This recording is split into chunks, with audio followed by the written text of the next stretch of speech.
across the UK, on DAB+, on YouTube, on your mobile, and on your side. This is Talk.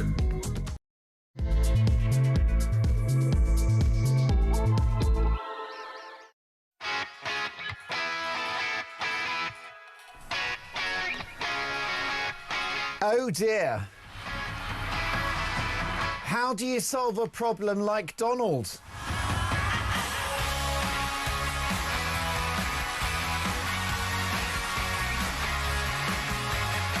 (6:03), this is Talk Breakfast. Mark Dolan with you until 10 a.m. And breaking this morning, the special relationship on the brink as the US president threatens 25% tariffs on the United Kingdom and other key Western allies, including France, Denmark and Germany, as he seeks to secure control of Greenland. The Prime Minister, Sir Keir Starmer, has condemned the move, and politicians from across the political spectrum, including Kemi Badenoch, Nigel Farage and Sir Ed Davey, are united in their condemnation of the move. Now, the president plans almost immediate 10% tariffs on the UK starting at the end of this month, ratcheting up to 25% by the summer if he doesn't get his way. Does this now make a recession inevitable for the United Kingdom? And what next for this country? What next for NATO? What next for America? What next for the world?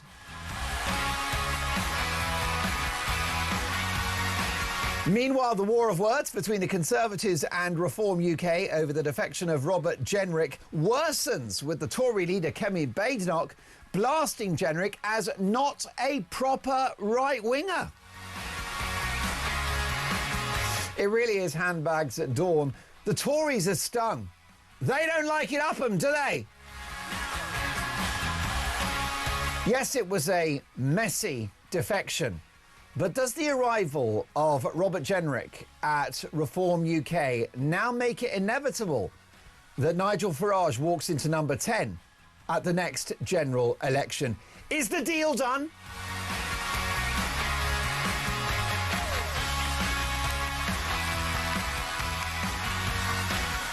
Was Robert Jenrick's appointment into the Reform UK fold the decisive move, the missing piece in the puzzle? Is a Reform victory now inevitable? Let me know your thoughts. 0344 499 1000. Is the deal done?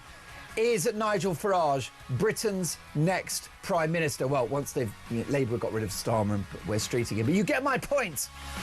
You can text the word talk in your message to 87000. And at 6:06, we will kick off with the front pages. And we shall start with The Observer. Blackmail over Greenland. Donald Trump puts rising tariffs on the UK and European allies until he gets control of the Danish territory.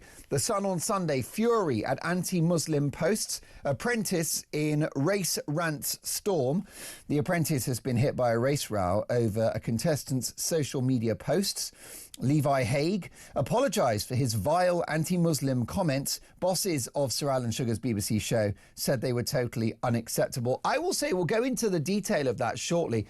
They were very clumsily written.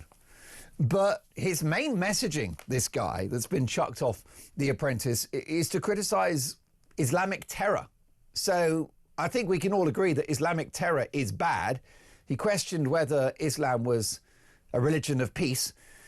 I'm not sure that's a cancelable offence, but we shall see. Daily Star Sunday, Lucy Letby, I will be free. Baby murderer Lucy Letby has told fellow lags and prison staff that she could be released by the end of the year. Of course, you've got prominent MPs, including Sir David Davis, Conservative MP, former Brexit negotiator, who thinks that she needs a retrial and that the evidence against her does not stand up. He's not said she's not guilty, but he thinks that there is a case to be made for a fresh look at that one. Well, look, Lucy Letby, I will be free. See how that one develops. The Sunday Mirror now, royal exclusive.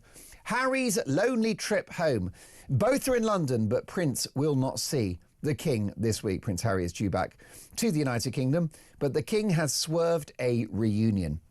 Harry will be travelling alone from the US and in London for a court showdown with the publishers of the Daily Mail. Also in the Sunday Mirror, Trump slaps 10% tariff on UK over Greenland. The Mail on Sunday revealed surreal strategy prepared by Tory turncoat as he summoned up the courage to jump ship to reform. Jenrick's bizarre plot to be new sheriff in town. Robert Jenrick should be styled as the new sheriff in town, according to a secret defection memo which fell into the hands of Tory leader Kemi Badenoch. A private media plan drawn up for the former Shadow Justice Secretary while he was plotting to join Farage's party also called his move the biggest defection story Reform has ever had and likely ever will, urging him to use humour, one of his best skills, when he makes the defection. Well, it's quite clear that in terms of the timing of his departure from the Tories, his hand was forced, but I think he was on his way, notwithstanding. Sunday Telegraph, Trump declares trade war on Britain over Greenland. Starmer says US President completely wrong to threaten tariffs in order to secure Danish territory. And John Bolton, former advisor, of course, on foreign affairs to Donald Trump. This is the worst move of his presidency. Badenoch, only the Tories can stop the UK becoming America's poodle state. How's she going to do that, I wonder? Answers on a postcard. The Sunday Times, it's genocide under cover of digital darkness. Iran report says 16,500 dead. Where are the left on this one? Where are the BBC? Where are the woke middle-class protesters with their 2-shot chai lattes from Pret-a-Manger? Where are they? Why aren't they marching on the streets? I thought they didn't like genocide. Starmer's anger after Trump imposes tariffs over Greenland. And impact of phones on energy is an emergency. Sorry, I'm going to put my teeth back in. Impact of phones on children is an emergency. Britain's top doctors and medical experts have declared a public health emergency over the effect screen time and harmful online content is having on children's physical and mental well-being. PM aids streeting briefing war. The Prime Minister's right-hand man, Darren Jones, has been accused of launching a briefing war against the Health Secretary, Wes Streeting. Number 10 insiders claim that Jones, the Chief Secretary to the Prime Minister, is behind anonymous attacks against Streeting, including the latest push this weekend for him to be sacked from the Cabinet. Can I just say that I'm sympathetic to Number 10 on this one, because Wes Streeting is on manoeuvres. He wants to lead the Labour Party. He has wanted to lead the Labour Party since he was a twinkle in his father's eye. Naturally, they're looking over their shoulder, and so they should be, because at least Wes Streeting can string a sentence together. At least Wes Streeting says it like it is. He's quite authentic. And I'll tell you another thing about Wes Streeting. He's a lot less left-wing than Keir Starmer. I think that any Labour Prime Minister is a disaster for this country, particularly at this time of high debt, open borders and the crazy project of net zero. But I would say that Streeting would be the lesser of two evils because he's on the right of the party. By the way, the right of the Labour Party, that still makes you basically Che Guevara. Don't get me wrong. But I do think he would be the lesser of two evils. But the issue is Streeting ain't going to get the top job because the Labour Party, the membership, the grassroots, are incredibly left-wing, as are those backbenchers. Don't forget, Starmer tried to do the right thing and cut disability benefits by a small amount, around 5 billion, a trifling figure, coins down the back of the sofa, and the backbenchers wouldn't even let the government do that. Streeting would be better, but he's not going to get it. Shabana Mahmood would be better, but she's not going to get it. I'll tell you who's going to get it. Big Angela Rayner, the ginger growler herself, is likely to be Britain's next Prime Minister. It's either her or Miliband. I mean, be afraid. Be very afraid. You worried about Donald Trump being imperious and nabbing countries off of NATO. You're worried about Trump taking Greenland. Worry a little bit more about Angela Rayner, a woman that's had more postal addresses than James Bond, becoming Britain's Prime Minister. The worst address that she could ever have is 10 Downing Street, and I think it's coming. This is not a drill. Sunday Express, Farage. This is a historic moment. Leader declares it's time for the right to unite behind reform. No more fiddling. Britain needs a brand new boiler. Voters should unite behind Reform UK to fix broken Britain and defend Brexit, Nigel Farage has declared, after Robert Jenrick's landmark defection from the Conservatives. The decision by former Shadow Justice Secretary to join Reform last week will be seen in the years ahead as a historic moment, which marks not a split, but the coming together of the right. The Reform leader set out the fundamental divide that he sees today. Either you believe that Britain is broken and needs radical change, or you believe, as Keir Starmer and Kemi Badenoch do, that Britain is not broken. He claimed the key difference between Reform and the two traditional parties of power is, and I quote, they want to fiddle with the plumbing, and I think we need a brand new boiler. Well, Nigel, I agree with you. We need a new boiler. We also need a new house, a new foundation, a new neighbourhood. We need a new country. I've said this now for a long, long time. We need an economic, political and cultural revolution, and change is coming. It is exactly 14 minutes past 6. Coming up, a very brave politician who joined Reform way ahead of the curve, live in the studio next.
Every Monday to Wednesday, midnight until 1, it is Talkback.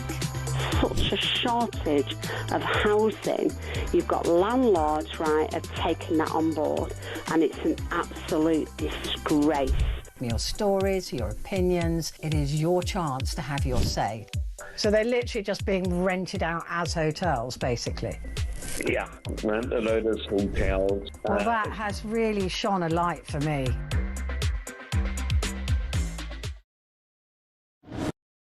Across the UK, on DAB+, on YouTube, on your mobile, and on your side.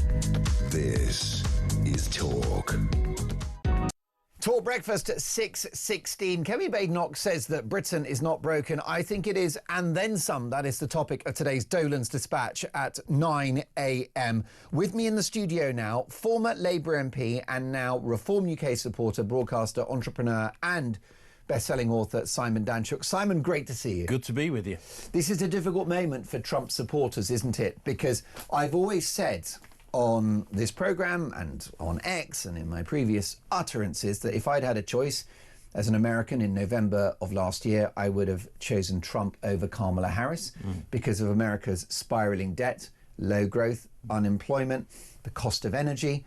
I would have voted for Donald Trump because actually he was going to put America first, which he's done. He's improved the terms by which America trades with the world. He's brokered peace in the Middle East. He may broker peace in Ukraine. He's certainly trying harder than any other politician. Yep. This is also a man that closed the southern border. Upwards of 10 million undocumented people entered the United States in the course of the Biden presidency.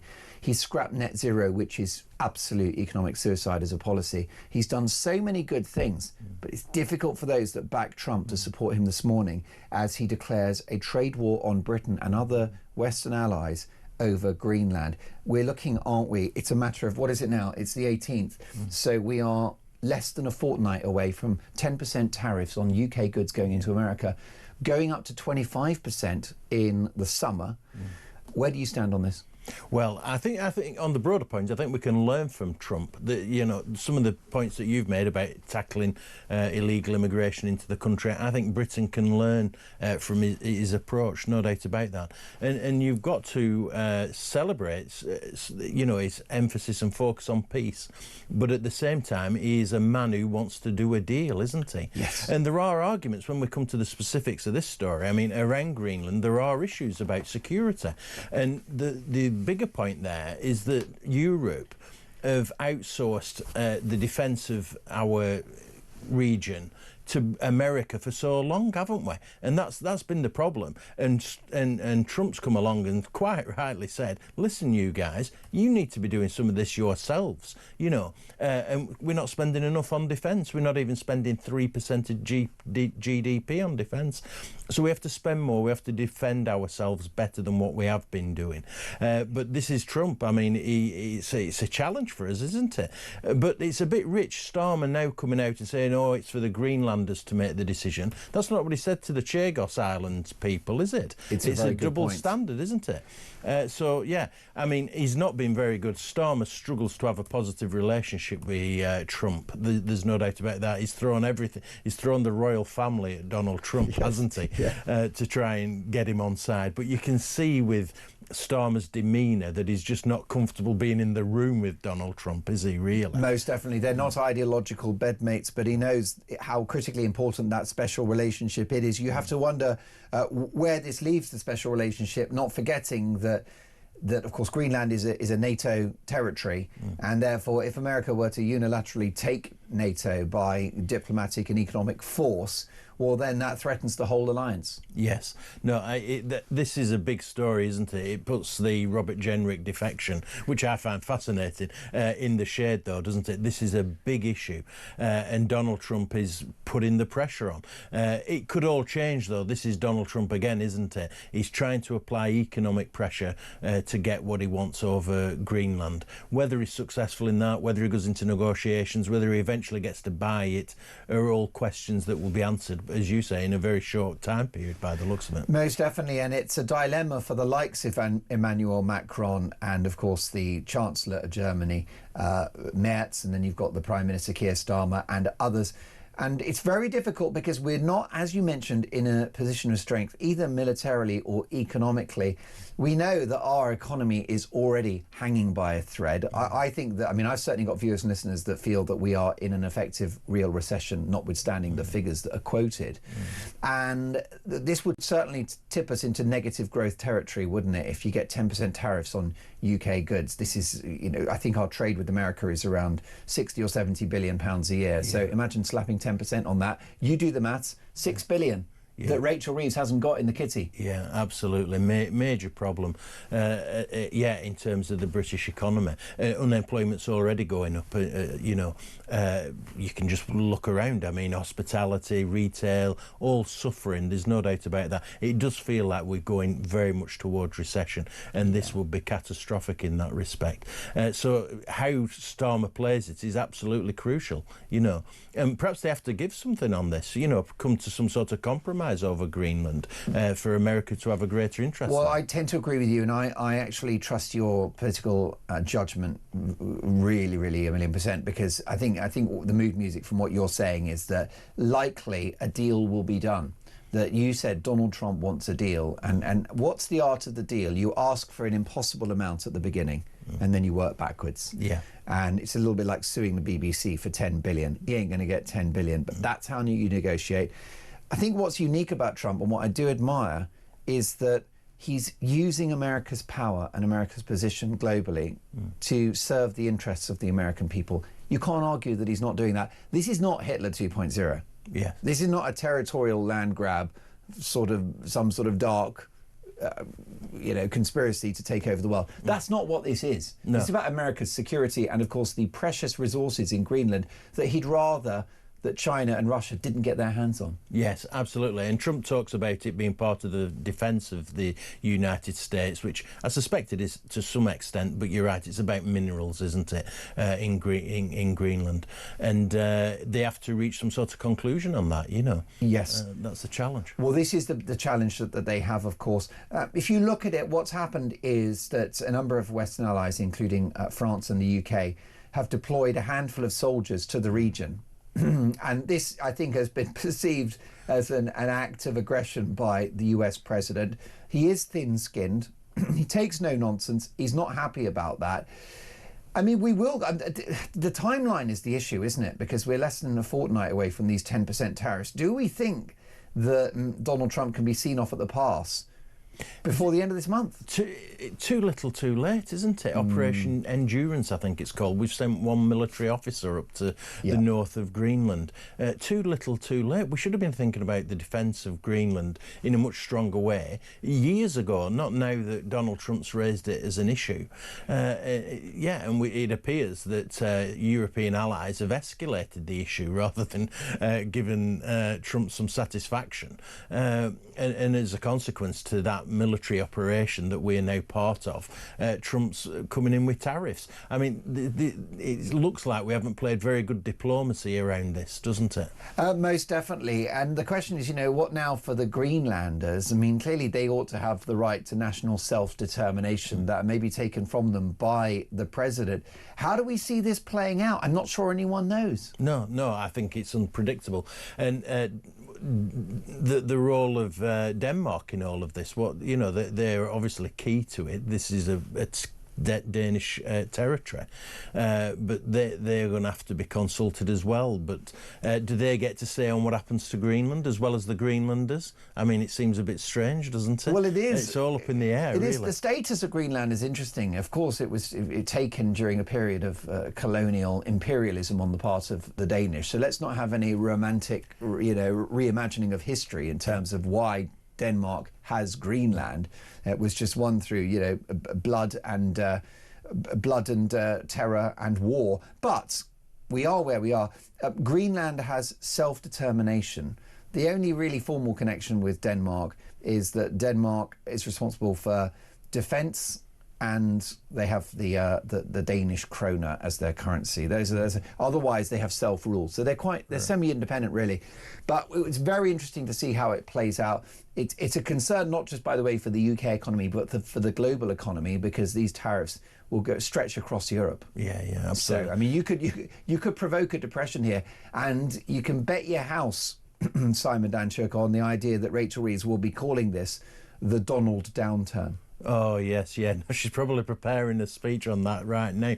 In terms of Greenland, relying on Denmark isn't famous for its defence forces, is it? Not so much. So, and I think this proves the point that anybody comes along and challenges or threatens Greenland, Denmark is not in a very strong position, and is having to rely on the rest of Europe to try and argue its corner.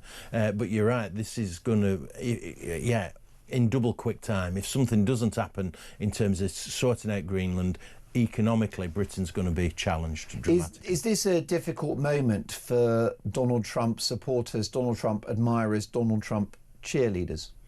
I think they have to be honest about it. This is Donald Trump and it's how he operates, isn't it? So whether you like him or loathe him, this is the reality of having to deal with him, isn't it? So, Farage, who's always been an admirer of Donald Trump, I think it's fair to say. Yeah. You can't celebrate everything the man does, can you? Everything that Trump does necessarily. You've got to put Britain's interests first. So people like Nigel Farage and other admirers of Trump have to recognise that, Britain is the priority, not whether we admire somebody or we don't. My issue with the political discourse at the moment is that even if Donald Trump invented a cure for cancer, it will be condemned by the left. We know about TDS, don't we? Trump derangement syndrome, where you can't acknowledge this guy brokered peace in the Middle East. He's tried more than any other politician on the planet to strike a peace deal in Ukraine. The list goes on. And of course, even the Venezuela thing now, he is the essentially in receipt of the Nobel Peace Prize because it's been given to him by the current holder, the left-wing leader of the opposition in Venezuela. You couldn't make it up. So, you know, I think he's done so many good things. But the left now will seize upon this as proof that they were right about Trump, won't they? Yes, but I mean, you can't take them seriously about that. You've just gone through a list of what Donald Trump's managed to achieve. Absolutely substantial. Compare that to Joe Biden. Goodness me, the guy was unwell, wasn't he? I think that's finally admitted. But we could all watch that in slow. It's like watching a car crash in slow motion. I mean, compare and contrast. We have to celebrate some of what Donald Trump's done. I mean, there's no doubt about it. Great achievements. Closer to home, my wife is Rwandan. He's negotiated a peace deal between Rwanda and the DRC, the Congo. So the list of his achievements is substantial, no doubt about it. Well, that's right, and the left will sort of leverage this against him. They'll say, we told you so. Look, he's invading countries. He's Hitler. And that's not the case at all, is it? Do you know what's going to happen? He's going to get Greenland, isn't he? Yeah, I think he will in some sort within a calendar year. Yeah. And there will be some sort of deal. Yes. And I think the likes of Macron and Starmer will pretend that they're very happy with it. Yeah. Because like you said, they've got no leverage whatsoever. Yeah. Because the left has checked out. Yeah. Economically, militarily, we've checked out, haven't we? What we've done is indulged in the cult of welfarism, where we've got people sat at home not contributing to the economy. So, you know, ever increasing debt, essentially socialism across Western Europe.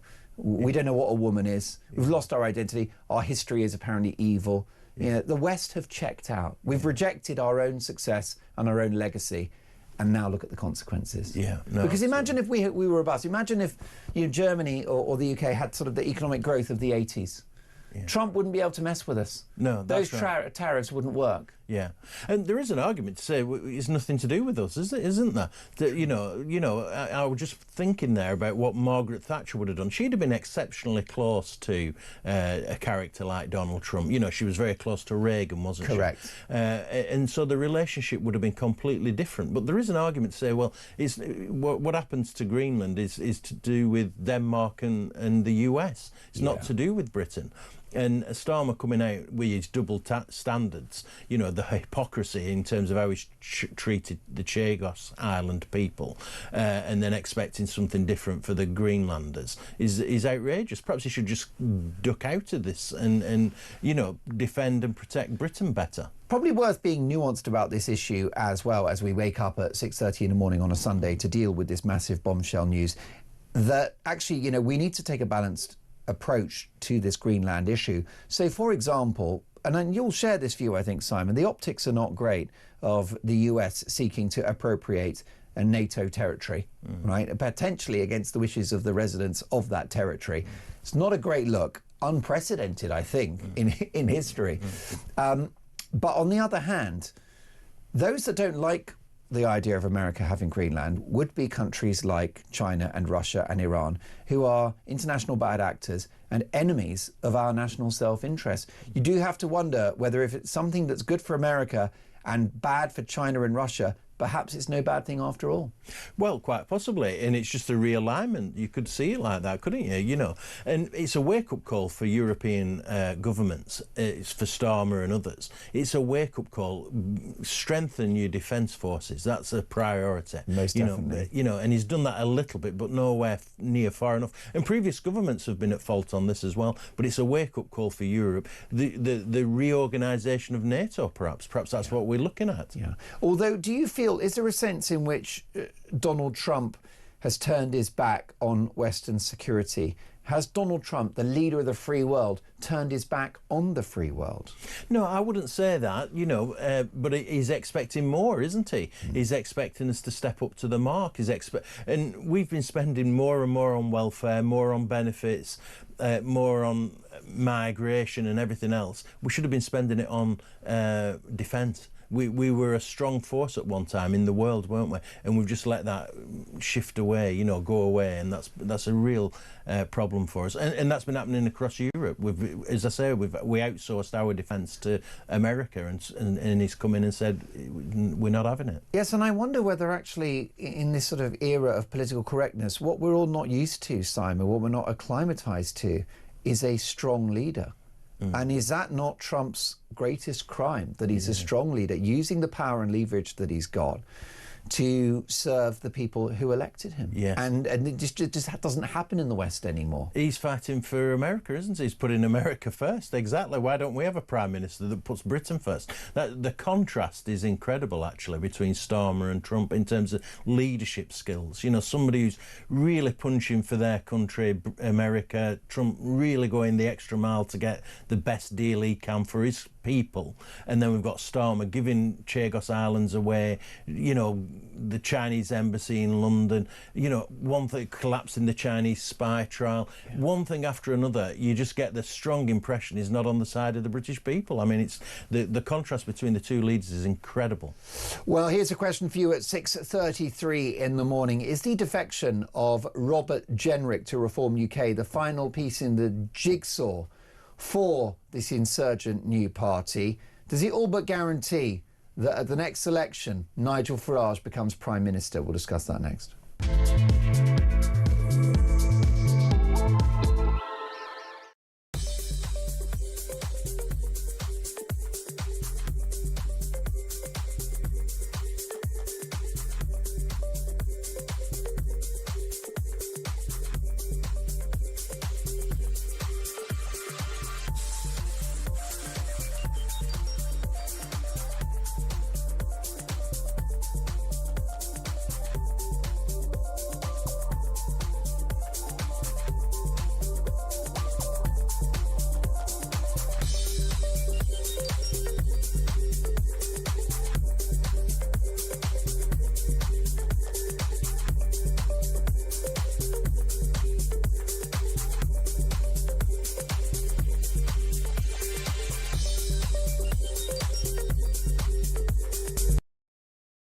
Across the UK, on DAB+,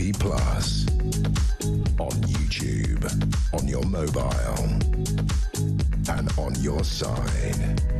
This is Talk.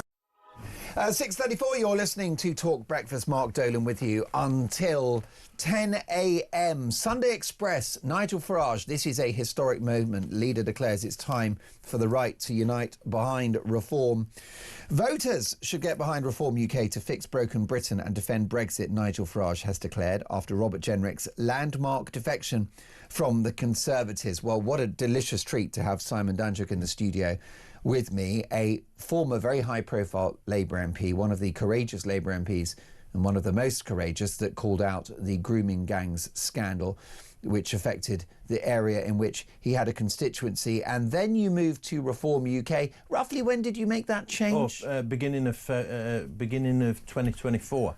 Yeah, so you were ahead of yeah. the curve, an early adopter. And so now Jenrick has come into the party.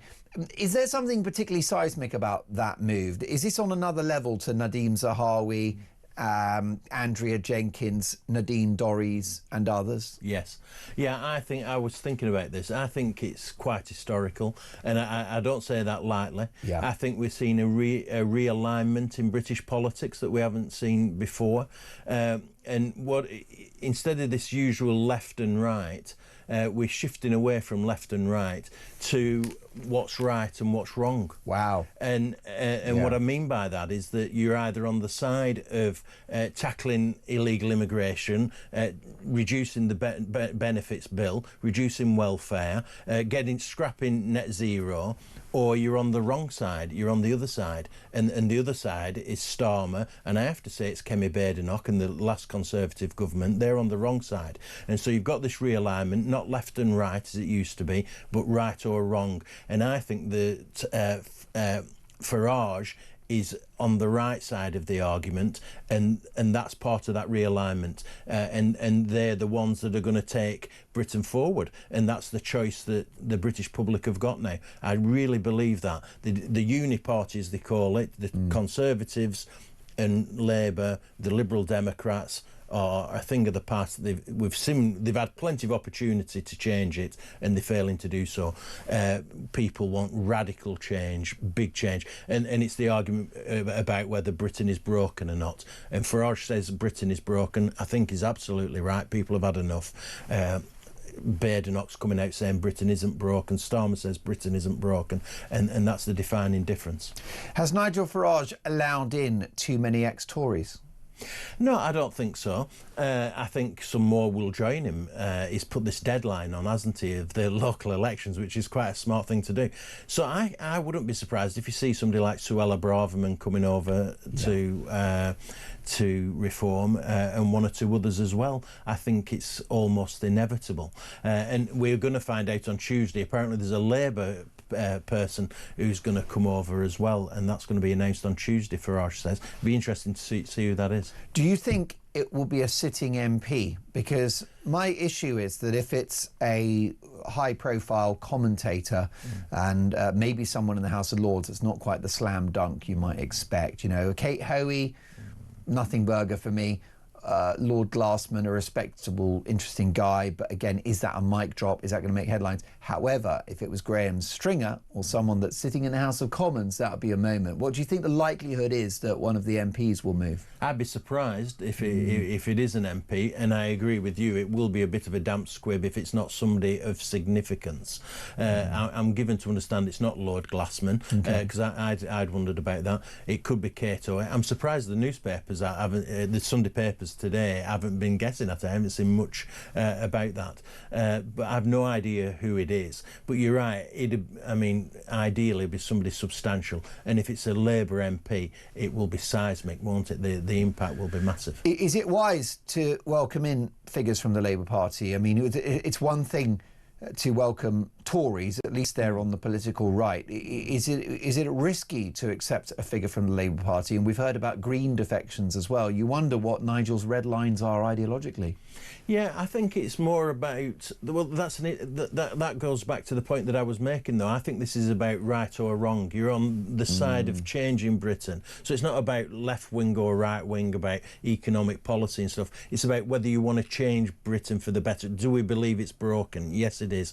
Are you on that side? They accepted me from Labour into Reform, and somebody like Graham Stringer, I have to say, if it was Graham Stringer, who I admire as a politician, actually, speaks his mind, very careful, sensible, smart politician. I mean, they should welcome somebody like him with open arms, in my view. So I think they should accept people from Labour, absolutely. Most definitely, I do wholeheartedly agree with you. And actually, the issue you've got for the Labour Party is that there are common sense people that used to be in it, like your good self, where the party's a million miles away from where you were and are at. And because I don't think you've changed, Simon. I've known you for years and years, and I don't think your worldview has changed. I think the Labour Party left you, you didn't leave it. Oh, absolutely. You know, the Starmer's Labour Party is nothing like the sort of Labour Party that I joined. Patriotic, pro-working class, common sense. Yeah, absolutely. And on the specific issues, you know, tough on crime. You won't even describe Starmer's government as being tough on crime. You know, the two-tiered justice system. There's no doubt about that. They deny it, but there's no doubt about it. You look at every issue. Immigration, you know, the trade unions and Labour was tough on immigration. You know, we thought a really important point, but not now. I mean, it's open borders. There's no doubt about that. Well, that's right, because Labour used to understand that illegal immigration and large-scale mass legal immigration is really bad for workers, really bad for those at the bottom end of the economic ladder, about whom Labour used to be concerned, and those are the people that were their electoral constituency. They've abandoned them because it's now the Islington chattering classes whose mentality and whose concerns are represented by the Labour leadership, and it's a real concern, isn't it? It's quite a shocking thing. Look at net zero. That's a middle-class indulgence. Yes. Yeah, absolutely. There's been a takeover of the Labour Party, hasn't there, by the Islington set, you know, and you can see them, you know, Harriet Harman, Keir Starmer. Ed Miliband. Ed Miliband, goodness me. All living in very big expensive houses in North London. Oh, absolutely. Yeah, yeah. And they have a worldview that just doesn't match ordinary working people, you know, but that's what the party was started for. What a contrast, isn't it? You know, I mean, people like David Blunkett, I'm just thinking back, John Reid, who used to be the Home Secretary, you know, these stalwarts of the Labour Party, they must quietly away, they're all in the Lords now, but quietly away, they must be so disappointed with what the party is today. Well, isn't it David Blunkett, who I admire hugely, has suggested that this Labour government should exit the ECHR, or certainly look again at it. You know, he went there, and that was a few months ago, a former Labour Home Secretary saying the ECHR is making life difficult for us. And I'm really glad you mentioned John Reid, because it's my understanding that John Reid, as Home Secretary, was the man who coined the term hostile environment for those who shouldn't be in this country. Hostile. Everyone thinks that's some Tory slogan. It was a Labour Home Secretary. How things have changed. So Jenrick joins. What about these politicians that go on a journey? You know, are you entitled, if you're Robert Jenrick, to go from being a sort of Cameroon, you know, David Cameron supporter on the wet left of the party, to suddenly this red-blooded Conservative? Is it credible? Are you allowed to change your mind? Because old Robert Jenrick, he's had more journeys than Phileas Fogg, hasn't he? Yeah, well, I think that's a little bit unfair for him, but he has been on a journey. There's no doubt about that. And you're right. He's been, you know. Is it convincing though? Because I think you're very, very ideologically consistent. But what about this guy? I wonder whether it's career rather than ideology. I think it has been career. There's no doubt about that. I think he's established himself in politics. He's wanted to do well, but at the same time, I do get a sense that he's seen the light almost. That he's recognised that you know Britain is has got a real problem, and that the only solution is for a realignment in politics. And that's by coalescing around Reform and Nigel Farage. So I do genuinely believe he believes in what he stands for. You know, he's seen the light and he thinks this is the right approach for Britain. Does this move by Jenrick close the deal now for Farage as our next Prime Minister? Will we look back in history as the Jenrick defection as a moment? Yes, I think we will. I think it's almost historic. I really do. I think we'll get to at one stage. I would have said that you could end up with a right-wing, centre-right coalition after the general election. I think it makes it more likely to be a Reform win, a majority Reform government after the election. I think the most damning aspect of the press conference attended by Farage, at which Jenrick addressed his new supporters at Reform UK, that Jenrick had had conversations with and meetings with the shadow cabinet, that half of them didn't want to leave the ECHR, half of them were not sorry for what the Tories have done over 14 years, half of them, at the very least, will never change. And it seems like the Tories are very stung by this. I think that Kemi and her troops are angry because Robert Jenrick said what they're actually all thinking. He said the true bit out loud. Yeah, I think that's exactly right. In the Sunday papers, you can see, not least the front of the Mail on Sunday, they're having a go at Jenrick, aren't they? They've released some of the documents that they found out about Jenrick's defection, and they're making fun of him and all the rest of it. But they are injured by what Jenrick has done. But the right to be injured, I think it's the Uni Party. Badenoch's coming out trying to rally the troops, desperately trying to rally the troops. But what we have found out is quite clear. You're exactly right to point it out. And what Jenrick says is that the Conservatives are just not going to change. You know, voting Conservative gets you what we've had in the years gone by, and people have had enough of that. Yes, and funnily enough, I've always admired Badenoch, and I do think that she is a true Conservative. She's not a careerist. I think she's always thought the things that she thinks, and she grew up in Nigeria where she witnessed socialism firsthand. Those are always the most authentic Conservatives, the ones that have seen that socialism doesn't work and it leads to ruin and division and misery. So fair play to her. I think she's a Tory to her core. So I would suggest with Badenoch, it's right leader, wrong party. The big issue is those middle-class wets sat behind her. Yeah. Oh, that's the problem that she's got, and I don't think there's a lot she can do about it. Some of them are in very, very safe seats, and they're not going to change anytime soon. So I think I mean, if she remains leader, and I think it's probably more likely now that she does remain leader, she's going to have to go into that general election, but they're not going to win many. They'll perhaps hold on to the number of seats that they've got now, which isn't that many. But yeah, I don't know what the consequences of that are. They need to reorganise themselves dramatically. They can't carry on as they are. She is a big talent, and she's got a turn of phrase. She's comfortable in her own skin. She's grown into the role, and therefore there's no reason to doubt that she will continue to strengthen. And she's very lucky, based upon the parliamentary setup and the tradition of how Parliament works, that she is the leader of the opposition, which is now laughable given how irrelevant the Tories are. But she's got that platform every week at PMQs, and she will always have pride of place on the BBC and other news channels as the leader of the opposition. She'll be using that. So do the Tories have just enough to dilute the reform support in key constituencies at the next election? Are we back now to that old narrative that the Tories and reform cancel each other out? I think it's a little. Well, I think it will be very different at the next election. It was interesting to see July 2024 general election.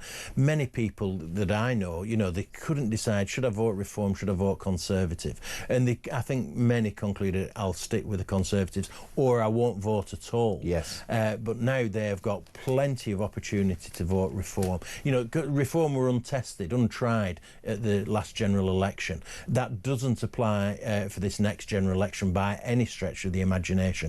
Farage is managing to substantially put a substantial team together and make a substantial offering to the electorate, so they know exactly what they're voting for. So I think people will really come out and vote Reform, and that will be a detriment to the Conservatives. Yes, and of course that will start in May at the local elections. How badly do you think things could go for the Tories in May? Could that be the moment where the party is over?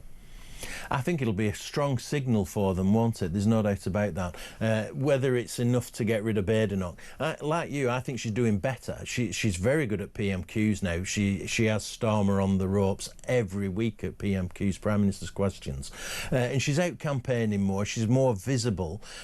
She's been slow to do this stuff. She was outside the Chinese embassy making a speech the other day. She should have been doing more of that stuff. Do you know what I mean? But she's starting to do it now, so she's ramping it up a little bit. And she's got some fire. She came out early on the Jenrick by sacking Jenrick. That were a smart move. So she's very talented. You can't deny that. But whether it's enough to get them, they're going to get squeezed in these local elections, aren't they, by Reform? Yeah. Many people stay at home in local elections, regional elections anyway. But those that turn out, I think, will be voting Reform. Labour are going to get squeezed as well. They most definitely are. I mean, the way you would look at it with regard to the Tories, certainly this is the argument of Nigel Farage, Simon, is that they will cease to be a national party after the local elections, and numbers-wise, that is likely to play out, isn't it? Yeah, I think Farage is right there. This is all part of the realignment that I described earlier. I think they're really being shrunk, aren't they? I mean, it's quite sad to see in many respects. It's an age-old party, but I'm sure they'll still be around, but they're going to be a spent force to an extent if it carries on the way that it is doing. Next up, a video emerges of Channel migrants partying in a taxpayer-funded hotel. It is 6:50. This is Talk Breakfast.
I was outside. Every Monday to Wednesday, midnight until 1, it is Talkback. Such a shortage of housing. You've got landlords, right, are taking that on board, and it's an absolute disgrace. Your stories, your opinions, it is your chance to have your say. So they're literally just being rented out as hotels, basically. Yeah, rent a load of hotels. Well, that has really shone a light for me. I was outside in the tent and he was showing me through photos of his phone, scrolling through. This was barbaric, horrific stuff. Blokes going through walls in vehicles and then jumping out and shooting everyone. His WhatsApp picture was him with a mask on, with a gun like that. You're in a tent with this guy? I'm in a tent with this guy, and actually he's just showing me this stuff. I'm just thinking, this is not the kind of bloke you want to be coming to the UK. Across the UK, on DAB+, on YouTube, on your mobile, and on your side. This is Talk. You are listening to Talk Breakfast. 6:53, lovely to have your company. Sarah has messaged the show. She's near Plymouth. Good morning, Sarah. How are you? Sarah says, Mark, my fear is that votes for reform will lead to a second Labour term of misery and the end of our economy. It would be curtains for the UK. Sarah, if Labour were to win the next election, forget it. It's over. Do you know what I'll do? I'm going to move to Greenland and I'm going to write a personal letter to Donald Trump saying, please take us over. I'd love to be part of America. I've escaped Britain. How about this from Colin? Hi, Mark. Kemi is a closet reformer. Priti Patel, sorry, I think that's written wrong. Priti Patel will be the next one to jump ship. Watch this space. Barry, hi Mark, there's a big discussion on social media about halal. I'm really surprised that Nigel Farage has stated he wouldn't ban it. He's obviously not an advocate of animal welfare, and as a result, I can never vote reform. Barry, this is another one where I don't understand the left, who are terribly woke and politically correct, but are quite happy for animals to bleed to death as part of a process by which you treat these creatures when you're planning to butcher them. The same with kosher as well. I think kosher and halal are deeply, deeply concerning, and I'm surprised that there's not more of an uproar about it. Keith in Sheffield. Good morning, Mark. With regard to defence, Europe has been happy to suckle on the breast of the US for far too long. Now we're being asked to pay the price. That's Keith in Sheffield. How about this? Paul in Dorset. Good morning, Mark. Farage will never be PM as things stand. At the next election, the disgruntled Conservative voters who stayed at home or voted Lib Dem in 2024 will vote Tory, and the centre-right vote will be split, allowing a Labour-Lib Dem Green alliance to take power. Badenoch and Farage must learn the art of the deal to stop this. Paul in Dorset. Mick in Wallington. Good morning, Mark. After the council elections, I can see wet Tories defecting to the Lib Dems, grasping at the prospect of being in a coalition government. Well, I think that's a very interesting prediction. And how about this from an unnamed texter? Good morning, Mark. We need one more Tory in reform, and that is Suella. Then we can have the best party for the next election.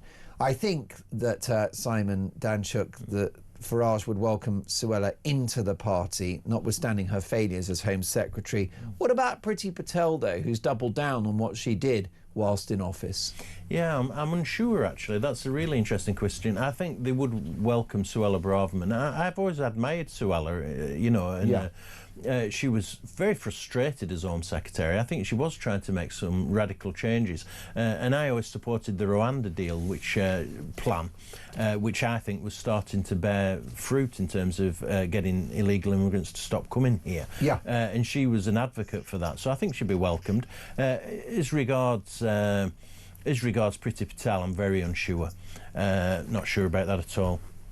What about that Rwanda deal? I don't want to disclose too much about you privately, but your beautiful wife is from Rwanda. What do you make of Jenrick's suggestion that the Rwanda plan was a scam, that it was never going to work? Oh, no, I think it was working. If you recall, when it started being implemented, illegal immigrants started going over to Ireland. They did. Because they were scared of being deported. So, and that's proof. And the statistics actually show that. So, why do you think he's made that move? Because I totally agree with you. The Irish Taoiseach was up in arms about the Rwanda deal. Yeah. And I know that's one of the reasons why many of those migrants were delighted when Starmer won the election, and a couple of them were quoted online as saying, "Thank you, Mr. Starmer, you're our hero." So why has he decided to diss the Rwanda plan?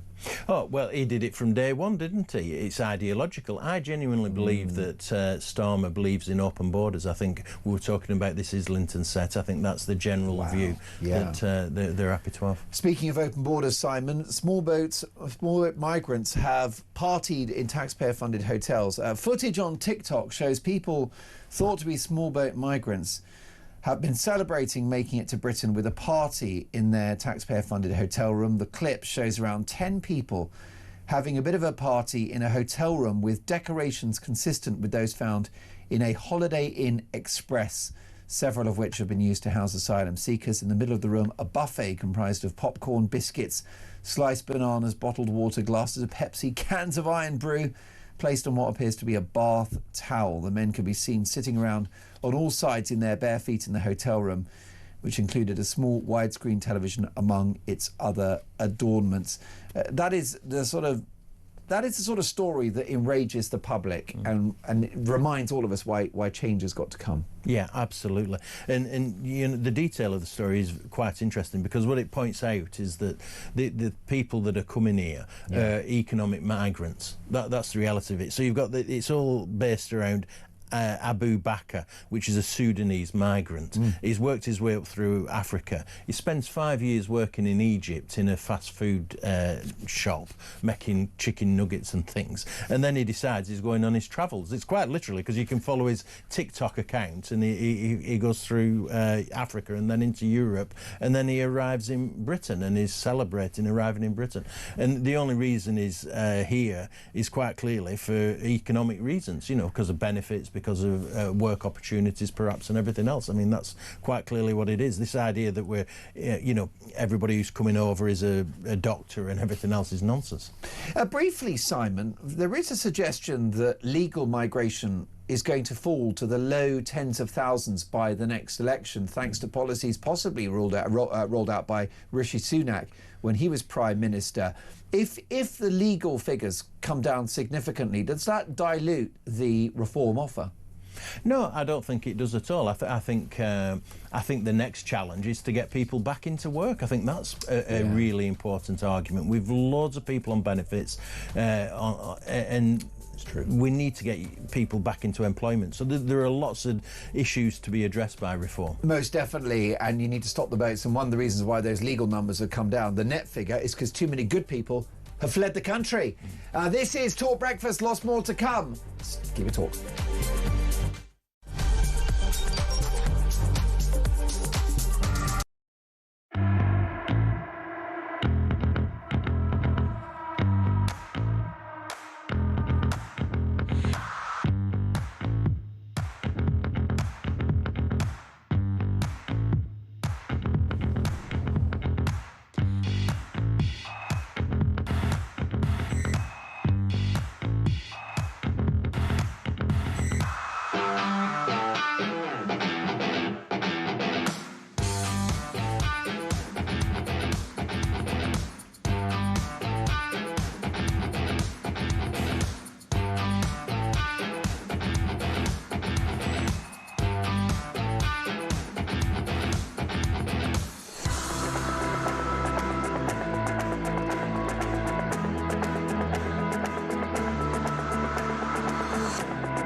across the UK.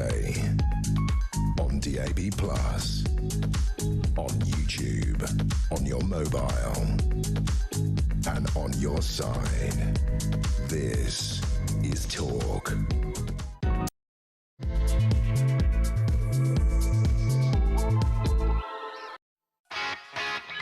You happy Saturday, one and all. It would be Sunday, you're right. Let me put my brain back into gear. This is Talk Breakfast.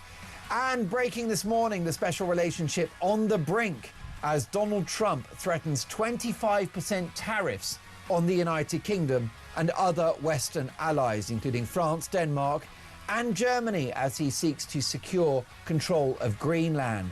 Starmer has condemned the move, and politicians from across the spectrum, including Kemi Badenoch, Nigel Farage and Sirad Davey, are united in their condemnation of the move.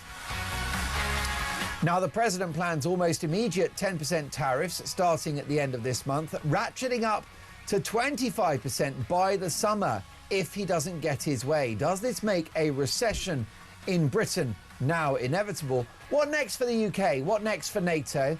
What next for America? What next for the world? We will bring you full analysis.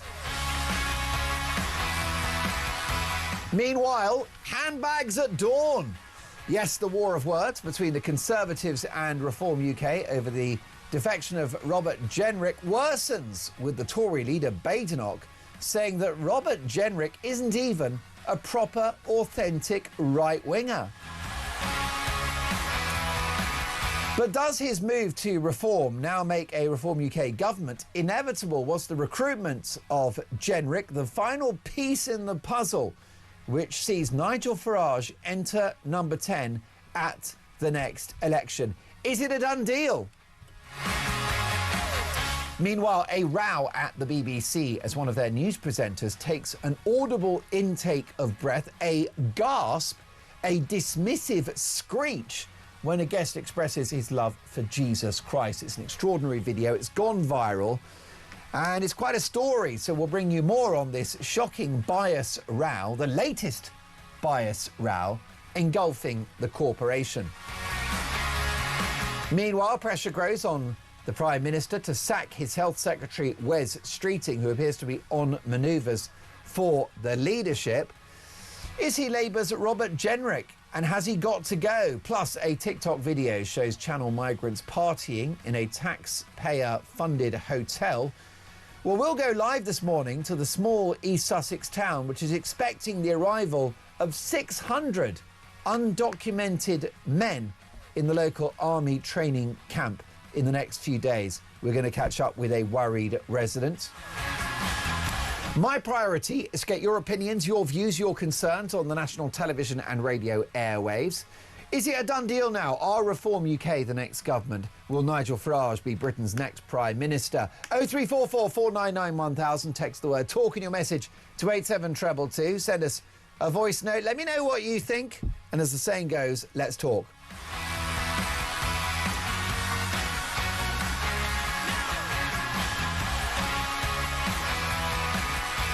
Kemi Badenoch says Britain's not broken. Well, I think it is. I'll be explaining in detail just how broken our great country is, but why there is still hope. That is Dolan's dispatch at 9 a.m. So much to get through. Texts, voice notes, calls, big names, big guests, big opinions. As the saying goes, let's talk.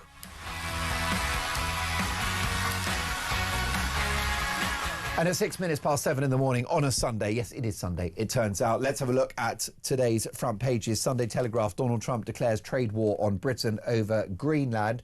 10% tariffs at the end of this month and 25% tariffs by the summer. France, Germany and others will be clobbered as well. We'll have a recession, if we're not already in one, if these go ahead, and potentially a global downturn. Sunday Express, Nigel Farage, this is a historic moment, referencing the defection of Robert Jenrick to his party. Sunday Times, it's genocide under cover of digital darkness. Iran report says 16,500 people dead. Starmer's anger after Trump imposes tariffs over Greenland. And impact of phones on children is an emergency. I will say I'm a libertarian, and I think that you should live your life as you wish to, as long as you're not breaking the law. I think it's different for kids, and I actually support a policy of banning kids from looking at social media if they're under 16. Just my opinion. I'm not censorious in any way, but I don't think that children should be glued to their phones. I don't know what you think, but I'm actually quite sad when I'm on an airplane or a train or a bus and you've got a family and you've got little kids just glued to their iPad for 2 hours. Is it too much to talk to your kid? You brought them into the world. Could you not read them a story? Or is that just me? Daily Mail now, Mail on Sunday, I should say. Jenrick's bizarre plot to be new sheriff in town. Robert Jenrick should be styled as the new sheriff in town, according to a secret defection memo which fell into Tory leader Kemi Badenoch's hands before his chaotic move to Reform UK. Interesting to see the direction of travel from the Mail and the Sunday Mail on Sunday. They are foursquare behind the Tories at this stage. They didn't get the memo that it's game over for the Conservatives. Don't worry, they'll wake up soon enough. Sunday Mirror, royal exclusive, Harry's lonely trip home. He's coming to the UK in the next few days. He will not be meeting the King. Daily Star, Lucy Letby, I will be free. Sun on Sunday, fury at anti-Muslim posts. Apprentice star in race rant storm. This is a participant of The Apprentice who's now stepped away from the BBC show over previous remarks made on social media. Some of them unpalatable, very clumsily worded. I wouldn't say some of the things that he said, although the main thrust of his social media remarks were that there's a lot of extremism within Islam and a lot of terror at the hands of this wild ideology of Islamism. That's not actually wrong and probably not a cancelable offence. The Observer, blackmail over Greenland. Donald Trump puts rising tariffs on the UK and European allies until he gets control of Danish territory. I'm delighted to say, in the studio, reacting to the big stories of the day, one of the most prominent politicians of his time, former Labour MP and now Reform UK supporter, entrepreneur, broadcaster, political commentator and best-selling author, Simon Danchuk. Good morning, Simon. Good morning. To see you. Great to be with you. Should the West give Donald Trump Greenland? Well, I think there should be some discussion and negotiation about it. There's no doubt about that, and that's what's going to take place, isn't it? But I don't think it's easy just to pass it over to him. But I think they have to come to some arrangement. I think that's inevitable. If China aren't happy with Trump getting Greenland, and if Russia aren't happy with Trump getting Greenland, that's good enough for me. Well, there is an argument to that, isn't there? And there are parallels with the Chagos Islands deal, isn't there? Giving that to Mauritius, who are exceptionally close to China. Why is Keir Starmer doing that? And the Chagosians don't want to be the domain of Mauritius. Yeah. So Keir Starmer doesn't seem to be too worried about their self-determination. Exactly. He says that it's for Denmark and the Greenlanders to decide what happens to Greenland. That's what Starmer says. But he doesn't give that opportunity to the Chagosians. It's easy for you to say. But yeah, they don't get a chance to decide in terms of their island. It's outrageous, really. 50 to 60,000 people on those islands, and my heart goes out to them. It cannot be fun to have world leaders fighting over you. The bottom line is, it is their country. Denmark's claim to Greenland is actually a little more slender, because Greenland has self-determination at the moment. The main connection with Denmark is that they use the currency and Denmark's responsible for their defence, for their foreign policy. But they are more or less, you know, they got home rule is really the status of it. Maybe a little bit like the relationship not dissimilar to the UK and Bahrain, which has become, you know, increasingly, it was started out as a sort of a colony and is now self-determining. So, you know, it's not that really Denmark unilaterally owns Greenland. It's just a nominal territory on their books. How do you see this playing out? Because normally Donald Trump gets what he wants. Yeah, and I think he's trying to do a deal, isn't he? And he's threatening tariffs on Europe at the end of this month. So he's really heightened the situation. There are strong arguments over defence, and that Greenland is a weakness in that respect, that we as Europeans haven't been helping defend that part of the world as strongly as we should have been. And now we, you know, at the 11th hour, sending a mission up there to try and look like we started defending it, but that's all too late. But there are defence issues. But yeah, it's all about minerals, isn't it? And that's classic Trump, isn't it? But what you would have hoped from America and from Trump himself is that they tried to win over the Greenland people to their way of, coming to some sort of arrangement or something. You would have hoped that he would have started doing that instead of just going in for a strong deal over their heads, as it were. Well, I think, Simon, without putting words in your mouth, I think we can agree that Trump has done a lot of good things since he came to office. Closed the southern border in the United States. We can only dream of such leadership here regarding the channel crossings. He's scrapped net zero. American energy, I mean, wait for this one, Simon. The cost of gas now, filling up your car, is cheaper than it was in 2010. Less than $3 a gallon. And this is remarkably good news for the American people. Industry is coming back. We've talked about all the things that he's achieved. Is this one of those where the president and the White House have lost the plot? No, I don't think they have. I think he's trying to drive a deal. I think he's after the minerals. He wants to protect it, keep it out of the hands of China, or Russia. That's a very real possibility. That's how he would see it, and so he wants to do a deal around it. And the big issue for us is that he's putting tariffs on Britain. I mean, 10% the 1st of February goes up to 25% on the 1st of June. That will just kill our economy. That's the big issue. There's something to be said about us being a bit more isolationist, i.e. saying whatever goes on in Denmark and in Greenland is their problem. We don't want to be part of it, and just keep a more positive relationship with America. There is an argument for that because our economy, if these tariffs bide, if they put on, is going to be trashed. Well, it will, won't it? Because our trade with the United States, I think you're looking at sort of circa 60, 70 billion pounds a year. 10% tariffs, what that means is that anything that we sell to the Americans comes with an extra 10% cost for American consumers, making it less likely that they will buy those products, or it pressurizes our exporters to swallow that cost, which will kill their bottom line. So either way, all roads lead to recession. Of course, Rachel Reeves politically will love that because she'll be able to use that as cover for her own failures in office, won't she? She'll be calling it the Donald downturn. Yeah, she will, absolutely. But it will be devastating. When I was the MP for Rochdale, there are manufacturing companies up there that export a lot to America, and they will be damaged by this. I mean, they must be really worried about the situation at the moment. Yeah. So it's a very, it's all over the papers. It is the big international story for certainly for us in Europe. 10% probably just kills their bottom line. Yeah. And 25%, they won't fulfil the order because they'd be in minus. Yeah. No, absolutely. America ceases to be a viable market at that point. Yeah, absolutely. And so, they'd be making redundancies, wouldn't they? I mean, as of course they already are. John is in Newcastle. John, we've got so many stories to get through this morning on Talk Breakfast.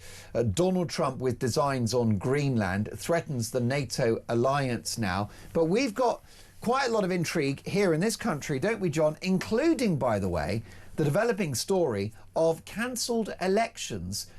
And it's very, very clear from the polling, John, that if there were elections in the next 24 hours, Reform UK would storm to victory. Yes, of course it would. That's the fact. The Labour councils, 21 roughly, don't want to take part in the elections, which is a disgrace. Over the decades, this has never happened, but it's happening now, and it's because they're running scared of reform. That's the common sense thing to think of. It's really ridiculous, isn't it? And apart from that, we've got immigration here. I'm led to believe that illegal immigrants can get social housing, or council housing as you want to put the word, before our own people. And our own people, our young people, haven't got any chance as it is. For instance, if we go to France, I'm led to believe they build twice as many houses a year than what we do. It's a bigger country, of course, but the fact is we're not building the houses that we need. But to give them to immigrants who've just come here is an absolute farce and disgrace. This country is in a real mess, and it's more than broken in some places. It's rotten. Never mind about broken. Let these politicians say what they like.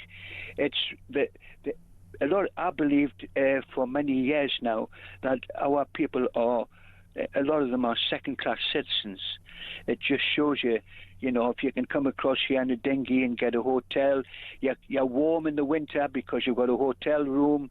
You're getting 3 square meals a day. That's a lot more than what a lot of British people are getting.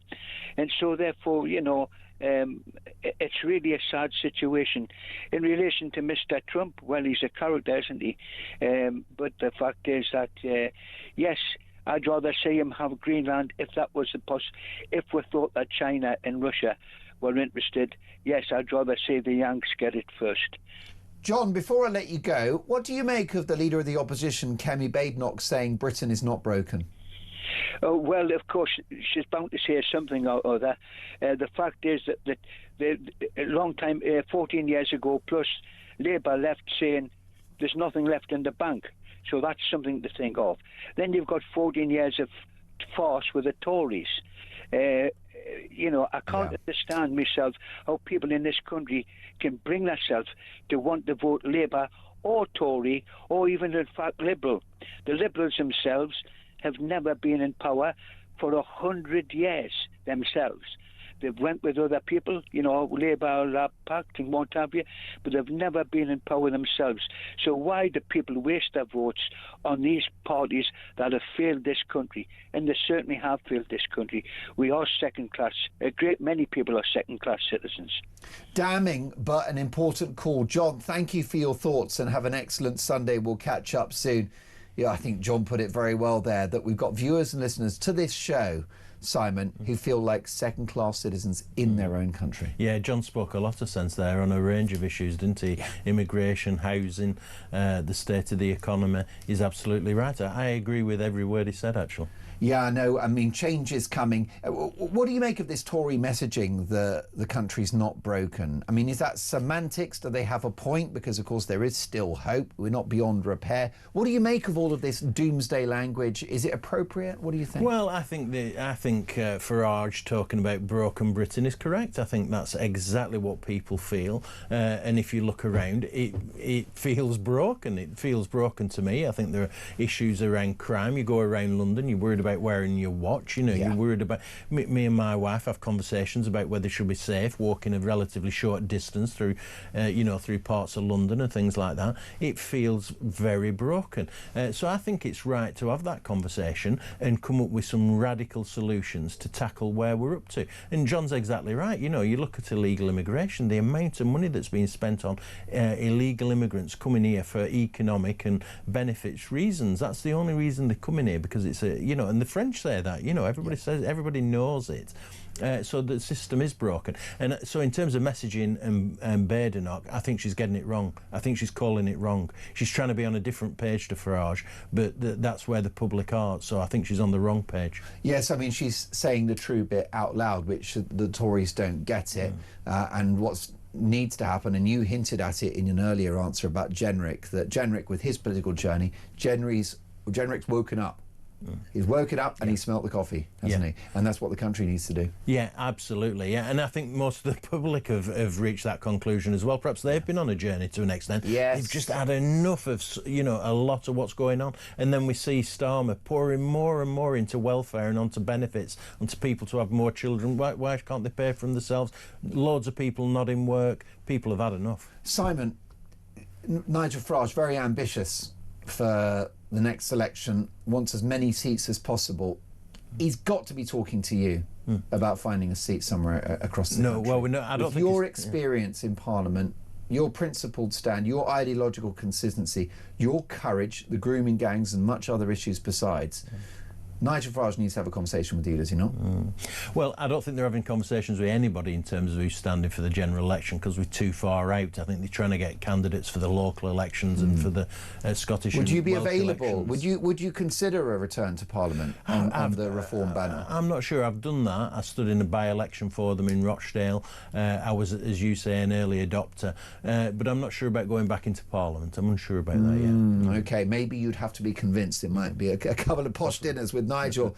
But if I was Nigel, I'd be all over you like a rash. And brilliant to have you in the studio. Please come back and see us soon. Of course, former Labour MP, now Reform UK supporter, broadcaster, entrepreneur and best-selling author Simon Danczuk.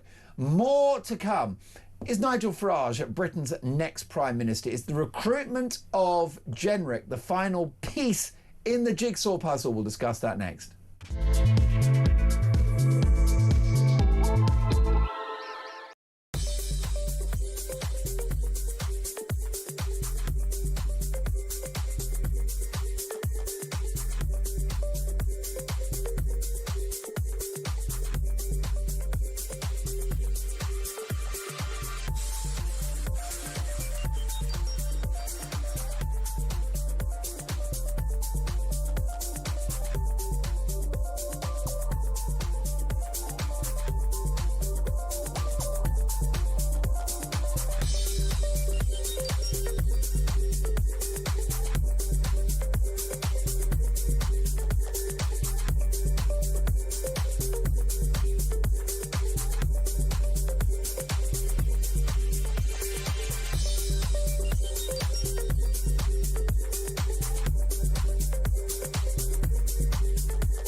Every Monday to Wednesday, midnight until 1, it is Talkback.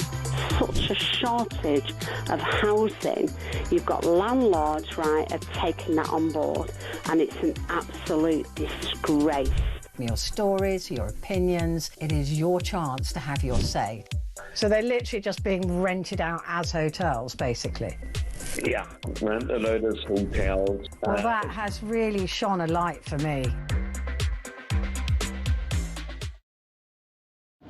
I was sat in the tent and he was showing me through photos of his phone, scrolling through. This was barbaric, horrific stuff. Blokes going through walls in vehicles and then jumping out and shooting everyone. You know, his WhatsApp picture was him with a mask on, with a gun like that. You're in a tent with this guy. I'm in a tent with this guy, and actually he's just showing me this stuff. I'm just thinking, this is not the kind of bloke you want to be coming to the UK. Across the UK, on DAB+, on YouTube, on your mobile, and on your side. This is Talk. You are listening to Talk Breakfast. It is exactly 24 minutes past 7. So is this a moment for Reform UK? Is Jenrick's defection the final piece in the jigsaw? Let's get the views of a good friend of mine. I'm delighted to welcome broadcaster, journalist, political and business consultant. That's exactly right. That is exactly at past. I'll be asking lovely Linda Jubilee. But first, let's get the views of Derek in Manchester. Good morning, Derek. Mark, how are you? Listen, Derek, I don't know what's going on, right? It's all my fault. I'm going to get you to present the show, Derek. You're in charge now. It's Talk Breakfast with Derek in Manchester. Linda Jubilee's coming up. Right, Derek, listen, I need your help with this. Is Jenrick the final piece in the jigsaw? Is Nigel Britain's next PM? Well, I really don't know. I can't answer that. I can't answer for the British public because if you could do that, I would have said 30, 40 years ago, they're going to wake up and they're going to see what's happening. But they didn't, unfortunately. Yes. They kept electing the same self-serving, greedy establishment figures to lead them. Now, how on earth you can say that these people are leaders, I'll never know, because you've got people like Starmer running off to Europe every time he wants to make a decision. The only leader I can see in this world at this moment is Donald Trump, I'm afraid. And he is a true leader because he doesn't need to ask anyone what he's going to do. He just does it. Simple as that. But as you've just said about reform, unfortunately, they keep letting, frightened Tories who are running scared of being chucked off the gravy train, and that's exactly what Jenrick is. He's frightened of being chucked out of Parliament, at the next election. So yes. He's hedging his bets. That's all he's doing. He doesn't care what happens to this country. He does not care about immigration. He does not care about the British public. None of them do. And I thought Reform was supposed to be this new party of non-establishment, not politicians. We were all going to be proper, businessmen, all the rest of it, going to lead this country into something new. And what have we got? We've got Tory Party Mark II now. But apart from that, forget the rest of them. Look to the leadership of it. Look at Nigel Farage. The only reason Nigel Farage ever got into politics was to smash the British National Party many years ago. And, at the time, I don't care what anyone said about them, they were saying exactly what people like your show, all your shows, all the GB News and all that, they were saying 20 years ago what they're saying now. Yeah, you feel like the national conversation has changed, and if you argue for the deportation of illegal immigrants 20, 30 years ago, that would have been far right. Oh, exactly, exactly. Now it's mainstream opinion that most people agree with.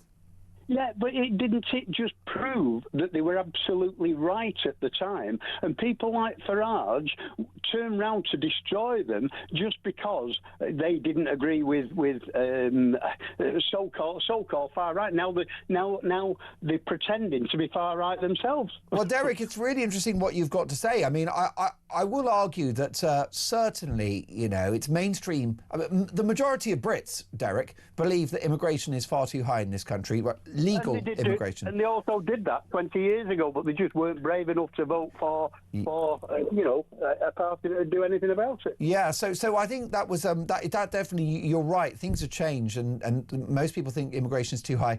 And then the other thing is, of course, almost everybody thinks that illegal immigration, Derek, is completely unacceptable. Oh, of course it is. The only thing I would say about the parties of the hard right, the BNP and others back in the day. They weren't that hard right. If you listen to what's being said now, they weren't actually that hard right. Well, there was just one policy, though, that I remember that was controversial back in the day, which is the idea of deporting people if they were not whites.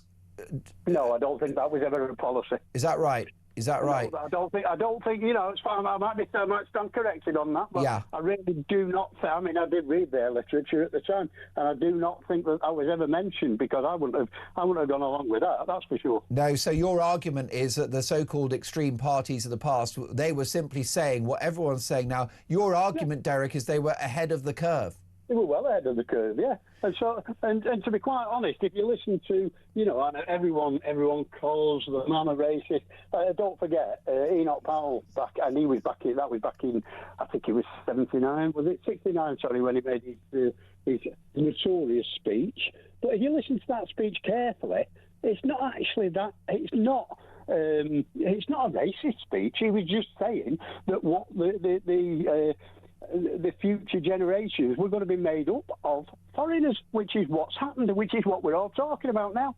I do agree with you there, Derek. I mean, what he did is warned of the consequences of mass immigration. And what is the big issue facing the country? The consequences of mass immigration. But Derek, listen, we never actually needed these people. And this is the lie that's been put out by the left for the last sort of 40 years, that we need people to come here and do jobs. We never needed them. We never, ever needed them. The top and bottom of it is the bosses, the rich, who were giving parliamentarians backhanders to bring them in, needed them because they wanted to drive wages down. Yeah, the big companies. Yeah, the big companies loved. Big companies loved mass immigration because it was cheap labour. You're so right. Which is bad news for those countries who are losing skilled individuals, and bad news for us because it drove down wages and created social division. That's very true, Derek. And wouldn't it be interesting to do an audit on all our politicians and see where they've actually made the wealth from? Well, I mean, because they certainly haven't made it out of the politicians' wages. You ought to be able to look it up. Derek, there is a flip side, though, which is, what about the Windrush generation? What about the Caribbean nurses? What about the Indian doctors? Yeah. What about the Eastern European plumbers? I mean, have they not contributed, Derek? We never, ever needed them. It was a lie. The original lie was that we needed them because we didn't want to do dirty jobs. Now, at the same time they were telling you that, all the lads were coming back from Europe, from the trenches and from warfare, and you're telling me that they didn't want to do a dirty job. They've just been crawling around in mud for the last 5 years. But what about, I mean, Derek, what about all those, lovely ladies that take care of you when you go to the hospital? Why do we need it? My cousin was a nurse at the time that they used to have matrons on the ward and spick and span uniforms. Those were the days. Rest of it. Yeah. And they went to nursing schools and lived in and things like that. And they had a good profession until they started bringing cheap labour. A friend of mine worked for Bill Gates, unfortunately, but no one's perfect. Yeah, well, exactly. And she was sent over to Malawi, and I'm going back sort of 15, 20 years. And she was sent over to Malawi to see whether they could give them money, funding and all that. And she come back ill because they were burning body parts in corridors and things like that, in old oil drums. Now, we in Manchester at that time were importing more nurses from Malawi than we were training of our own. How ridiculous is that? It is really ridiculous. What sort of training did they got for a start? But Derek, I mean, just not to labour the point, and I totally agree with you about uncontrolled mass immigration. It's actually the theft of a nation from its own people. No one voted for it. I agree with you on all that. But do you not look at something like the NHS or the world of business and industry and see how people that from across the world have done a lot for this country? No, because for a start, right, let's get down to the old argument, right? We need these doctors. Right, so you fetch one doctor from India. He fetches with him, right, fair enough, he's a doctor that he's saved us training. But we've got doctors just been on strike because they can't get jobs, by the way. Yeah. But we brought that doctor in from India. He then brings with him his wife, his mother, his father, his 6 dependents and his pet goat. And what are they all doing? Because the mother and the father aren't going to work. They're going to be dependent on the state. The wife probably isn't going to work because their tradition don't particularly allow encourage that. it. Yeah. He's going to have 6 or 7 children, all dependent on the state. Where's the benefit? Tell me where the benefit is when we could gain one decent doctor. Derek, what an interesting call. I'm very glad that you called the show, Derek. Will you call me again soon? Oh, of course. There you go, because it's very interesting to have this conversation about the direction of the country. And Derek there claiming that so-called extremist parties of the past have been proved right, and a lot of their platform is now shared by most mainstream politicians. They just got in early. What do you think? 0344 499 1000. Thank you, Derek. It's all about opinions. No one gets cancelled on this show, not on my watch. Is Robert Jenrick the final piece in the jigsaw? Is Farage Britain's next Prime Minister because of what happened this week? I'll get that discussed with a top journalist next.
Across the UK, on DAB+, on YouTube, on your mobile, and on your side. This is Talk. Is a reform government now inevitable following the defection of Robert Jenrick? Let's get the views of a very good friend of mine, journalist, political and communications consultant and broadcaster, Linda Jubilee. Good morning, Linda. Good morning, Mark. Very good to see you. Did this feel like a significant moment, the Jenrick defection, or just another Tory joins Farage's gang? it was definitely a significant moment, and it was kind of gobsmacking when it happened, because I think partly because of Kemi Badenoch's decision to grasp the nettle and go ahead with a very, very straightforward communication to everyone that made it feel significant, because she behaved in a very significant way. Many people are calling this her Thatcher moment, but it's also significant because Mr. Farage needed a really, really critical, key, high-profile figure with cabinet experience to cross over to reform. And indeed, whatever you think of the circumstances, that has indeed happened. So I would say, yeah, this is a significant moment for reform. I don't know whether it's a watershed moment. I don't know whether this will lead to other things, because quite frankly, what reform needs is not more Tories, it's people from the left. Now, we're told we're going to get that on Tuesday, but we don't know how significant that Labour Party politician will be, or how devastating it will be to the Labour Party itself when that happens. Does the arrival of ex-Tories dilute the potency of the Reform UK brand, Linda? I think it does, because what it's beginning to look like is a kind of haven for those Tory MPs who then lost their seats, or disgruntled current Tory MPs. And I think that Nigel Farage definitely wants more Labour commitment to his cause, because, of course, when you get outside of the world of politics and when you go into the world of voters, you have to ask yourself, where do the main voters come from? And they don't come from the shires, do they? They come from working class areas, and they come from areas that are likely to generate Labour voters. So come the next election, he has to have people in the party that are appealing to Labour voters who want to switch. Well, that's it. And of course, that's the million-dollar question about who this Labour figure is going to be on Tuesday. Will it be disappointing if it's not a sitting Labour MP, or, and I don't say disappointing, but a nothing burger if it's not someone that crosses the floor of the House of Commons? Yeah, I think not only will that be a less significant moment, but it will send a very poor message, because if you are touting this as a major announcement for next week, in many senses, you're a hostage to fortune. And if it doesn't happen to be a high-profile Labour current politician, I'm not decrying people who have Labour people who are councillors, who are many good people serving their community, but it kind of, in a way, looks worse than if there was no one crossing over at all. Well, I think that's right. It's all about messaging, isn't it? What's your view of politicians that go on a journey that change their mind? Are you convinced by Robert Jenrick's narrative that somehow he woke up, that yes, back in the day he was a David Cameron supporter, he was a Remainer, but he's changed his view because of changing circumstances? I'm not completely convinced. I mean, if you remember, the David Cameron government was kind of characterised as a Waitrose type government, a left-leaning government, a nice kind of liberal-minded government. And he did join politics in that wave of politicians. So it's a really, really hard turn that he has done. Interestingly, just to digress for one moment, but in the Daily Mail, the Mail on Sunday, my old newspaper this morning, there is even a suggestion that there's a kind of Lady Macbeth moment with Mrs. Jenrick being the person that actually radicalised her husband. That'll be interesting to investigate that one. But I'm not. Wouldn't be the first time that a husband has listened to his wife for fear of death. Certainly not in politics. But I think that Robert Jenrick, it sounded a little bit unconvincing to me. But let me say, first of all, that there's all this talk in politics about, is this a conviction politician? Which, of course, there are conviction politicians. Or politics should be a vocation that you live and die for, that you bleed for. At the end of the day, what this country wants is professional politicians who are diligent, hardworking, that they they grip the situation and they turn things round for us. We don't need politicians who have a vocation. It's not the priesthood. So the fact that Robert Jenrick is somehow saying, look, this is a moment for me because Conservative politics is in my blood and I was always this type of person. He made too many excuses for his U-turn. All he actually had to say is, I've had a thought about what's going on here, and there are certain issues on which I cannot turn, one of which would be immigration. I do not think we're approaching them in the right way. I was left with no viable alternative, and so I jumped ship. Now, not that he should have put it that way, but that's just shorthand. But I think to go on and on about the soul searching and he'd always had a vocation and the night of the long souls he had over wishing to turn around a little bit. I think that's all a little bit unnecessary. We don't need people who, as I say, have a vocation. We need very professional, diligent, determined politicians. We do. I wonder whether one of the most damning aspects of the defection, Linda, was the claim by Robert Jenrick that in private conversations with the shadow cabinet, with his Tory colleagues, his former Tory colleagues, that they weren't sorry for their failures in office, that they didn't, for example, half of them want to exit the ECHR, and that they wouldn't change. I thought that was perhaps the most politically damaging message that came out of the drama, and one that it's going to be very difficult for Kemi Badenoch to get past. I think you're quite right that particular segment of his speech said a great deal. And it was that, if it's correct, his observation was that politicians were refusing to say sorry.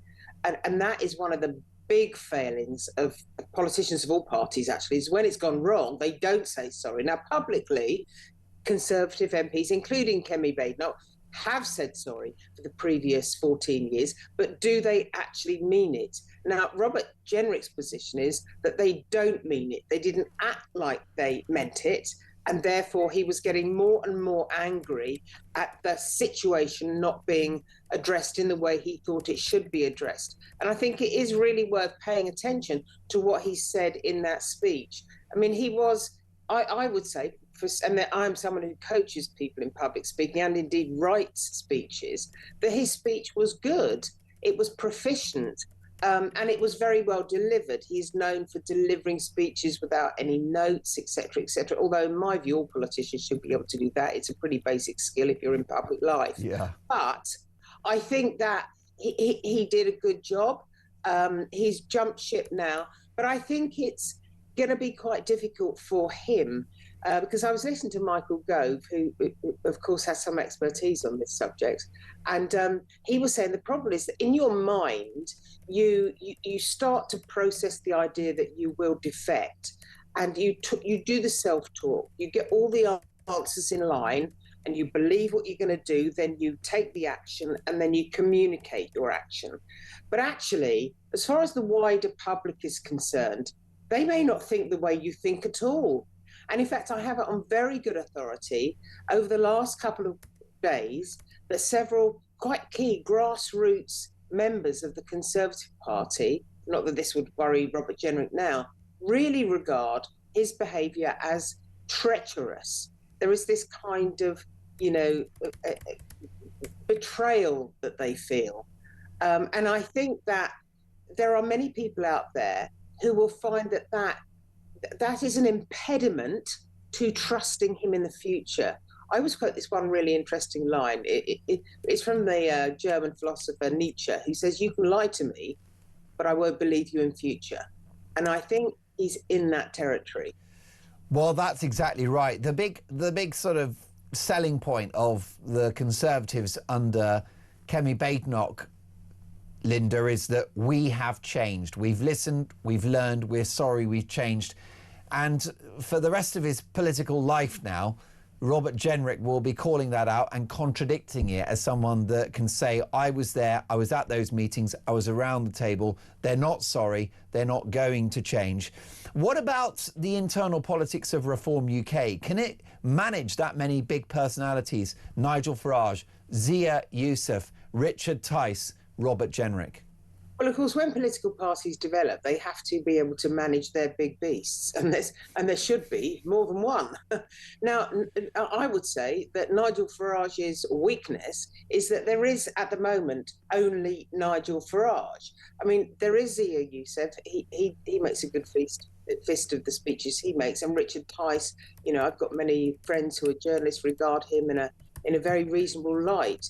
But there is actually only one Farage, and it's interesting because Robert Jenrick has enough personality to actually challenge him in terms of his persona, level of charisma, the way he speaks.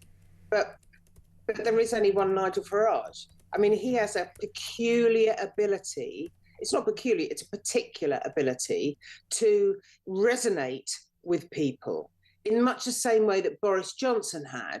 You wouldn't say they were the same politically, but they have this ability to connect with people. To them, when they go amongst the voters, when they go out in front of crowds, to them it's simply an enlarged and amplified conversation. And they have that ability. But most politicians can't get anywhere near that. I would say that Robert Jenrick can get near that. And I would say there could be problems in future because of that, particularly with Zia Youssef and Richard Tice. Well, indeed, big egos, big personalities. Linda, crystal ball time. Do you think this now makes a Reform UK government at the next election inevitable? Has the Jenrick defection moved the dial decisively? I don't think it makes it inevitable. No one would say that 3 years out in away from a general election. It doesn't make it inevitable, but I do think it makes it more likely. What a brilliant answer. A straight answer to a straight question. Linda, we're big fans of yours on Talk Breakfast. I look forward to our next on-air encounter. What a career Linda has had. Print journalism, TV, news networks. Of course, she's a communications consultant as well and a regular on Talk TV. A thrill to have her company. Your reaction to what Linda has had to say. Is a Reform UK government now inevitable? And is Nigel Farage going to be Britain's next Prime Minister? So much more to come. Next up, I'm going to be speaking to a concerned resident who's expecting 600 undocumented migrants to land in her town in the next few days. She's protesting. Can she get the authorities to rethink? We'll hear from her next.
Every Monday to Wednesday, midnight until 1, it is Talkback. Such a shortage of housing. You've got landlords, right, are taking that on board, and it's an absolute disgrace. Your stories, your opinions, it is your chance to have your say. So they're literally just being rented out as hotels, basically. Yeah, rent a load of hotels. Well, that has really shone a light for me. I was sat in the tent and he was showing me through photos of his phone, scrolling through. This was barbaric, horrific stuff. Blokes going through walls in vehicles and then jumping out and shooting everyone. His WhatsApp picture was him with a mask on, with a gun like that. You're in a tent with this guy. I'm in a tent with this guy, and actually he's just showing me this stuff. I'm just thinking, this is not the kind of bloke you want to be coming to the UK.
Across the UK, on DAB+,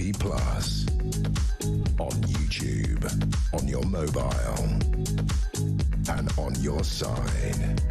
This is Talk. Are the Tories genuinely sorry for their failures in office? Joanna in Salisbury. Good morning, Mark. I don't think Kemi actually wants to leave the ECHR. She had the opportunity to remove or adjust some 450 EU laws and restrictions when we Brexited and refused to do so. She just carried them over. Neil in Stoke-on-Trent. Good morning, Mark. I think the Jenrick move is possibly a good one for Jenrick himself and for Reform UK. My only regret is that it all looked like a bit of a panic job. I would have preferred a bit of a cooling down period for a few weeks with Jenrick sitting on the opposition benches as an independent to allow the electorate and both parties to take a breath and understand what the consequences are likely to be. Cliff in Berkshire says, Mark, I don't think we need professional politicians. What we need are politicians with common sense, integrity, life experience, loyalty, and a genuine love of their nation. Professional politicians have ruined our politics and thus our nation. Well, how interesting. That's a really great point to make. Now, listen, folks, we know that the issue of illegal immigration is one that faces this country. 70,000 people have entered the country illegally since Keir Starmer became Prime Minister, and it affects real people and real lives. There's a beautiful town in East Sussex called Crowborough, and Crowborough is bracing itself for the arrival of up to 600 young men in the days ahead at an army training centre. Local residents are fighting it, particularly an organisation called Crowborough Shield. Its chairwoman, Kim Bailey, joins me now. Kim, great to have you back on the show. Thanks for having me.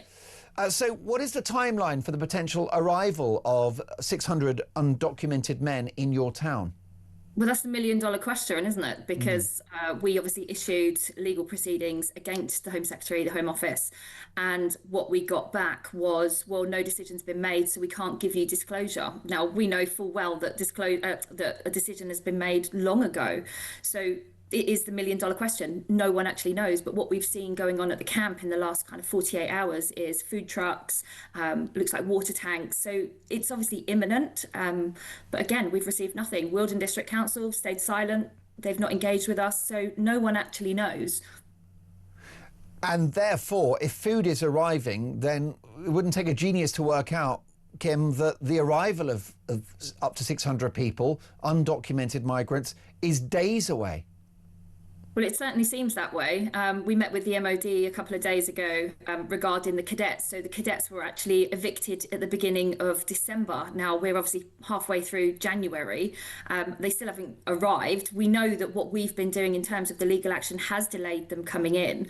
But in terms of things like the cadets, they could have stayed longer, and that could have given longer time to find them somewhere else. They're still homeless. They still haven't been parading since the beginning of December. No, and the Cadets is a really important local organisation. It's great for youngsters. It's a great thing for them to participate in, and it's been taken away from them.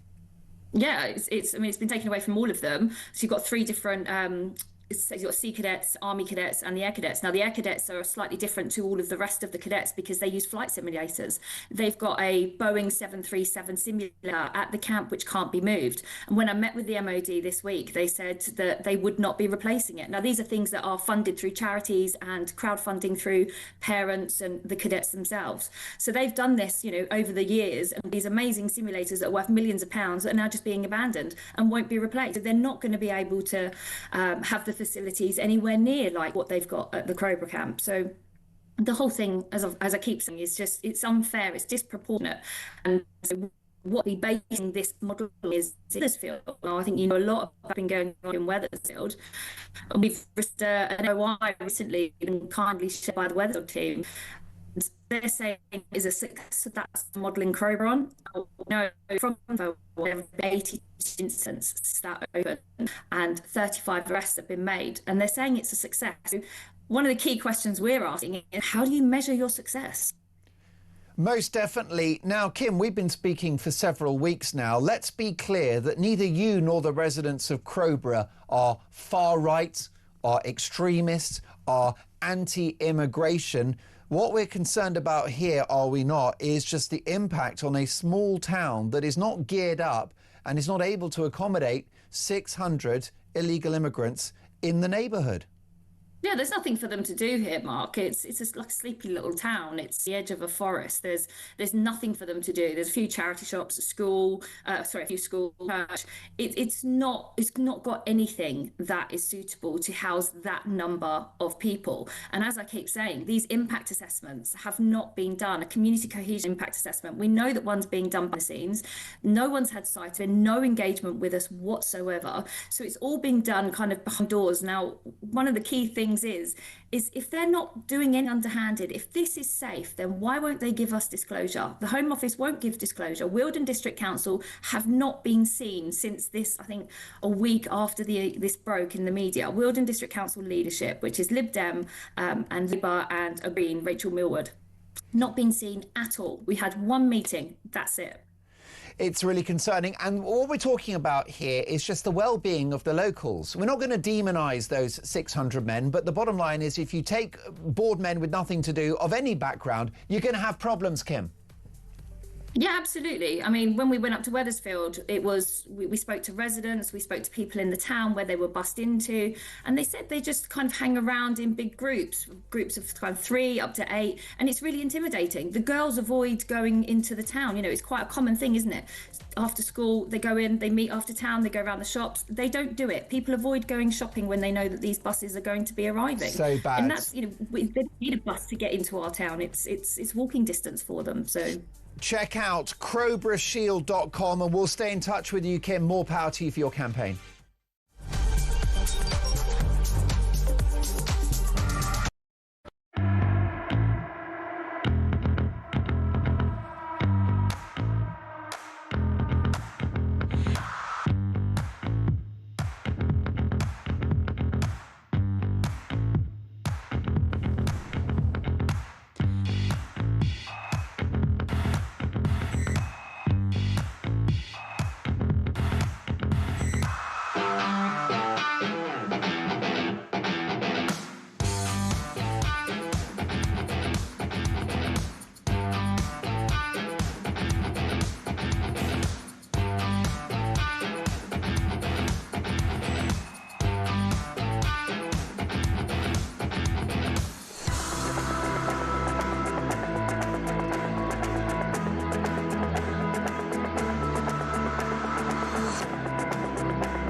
across the UK, on DAB+,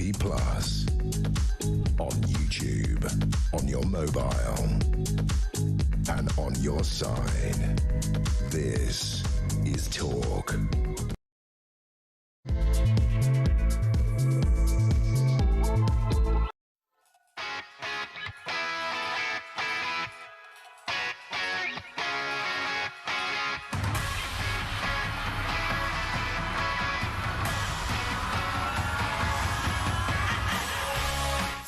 Past 8. Happy Sunday, one and all. This is Talk Breakfast. Breaking this morning, the special relationship on the brink as Donald Trump threatens 25% tariffs on the United Kingdom and other Western allies, including France, Denmark and Germany, as he seeks to secure control of Greenland.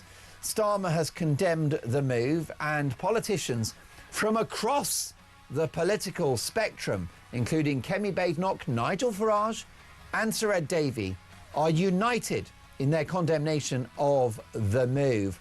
The president plans almost immediate 10% tariffs starting at the end of this month, ratcheting up to 25% by the summer if he doesn't get his way, if he doesn't get Greenland. Does this now make a recession inevitable? And what next for Britain?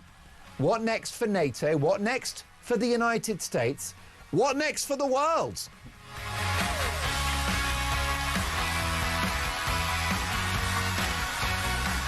Donald Trump has his admirers and his detractors, but has he lost the plot on this one? Let me know your thoughts. 0344 499 1000.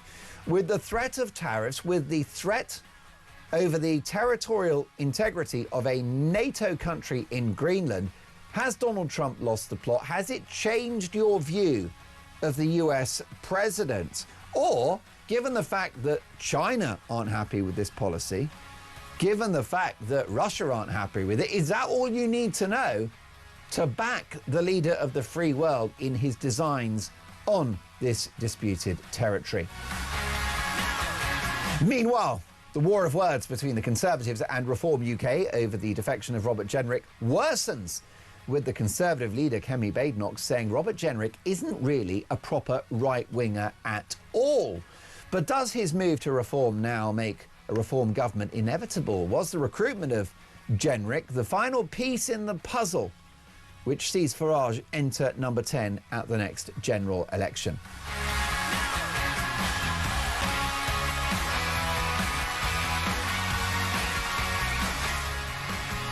Meanwhile, a row at the BBC as one of their news presenters takes an audible intake of breath when a guest expresses his love for Jesus Christ. We'll bring you more on this shocking bias row engulfing the corporation, which has led to a viral video. That story won't go away.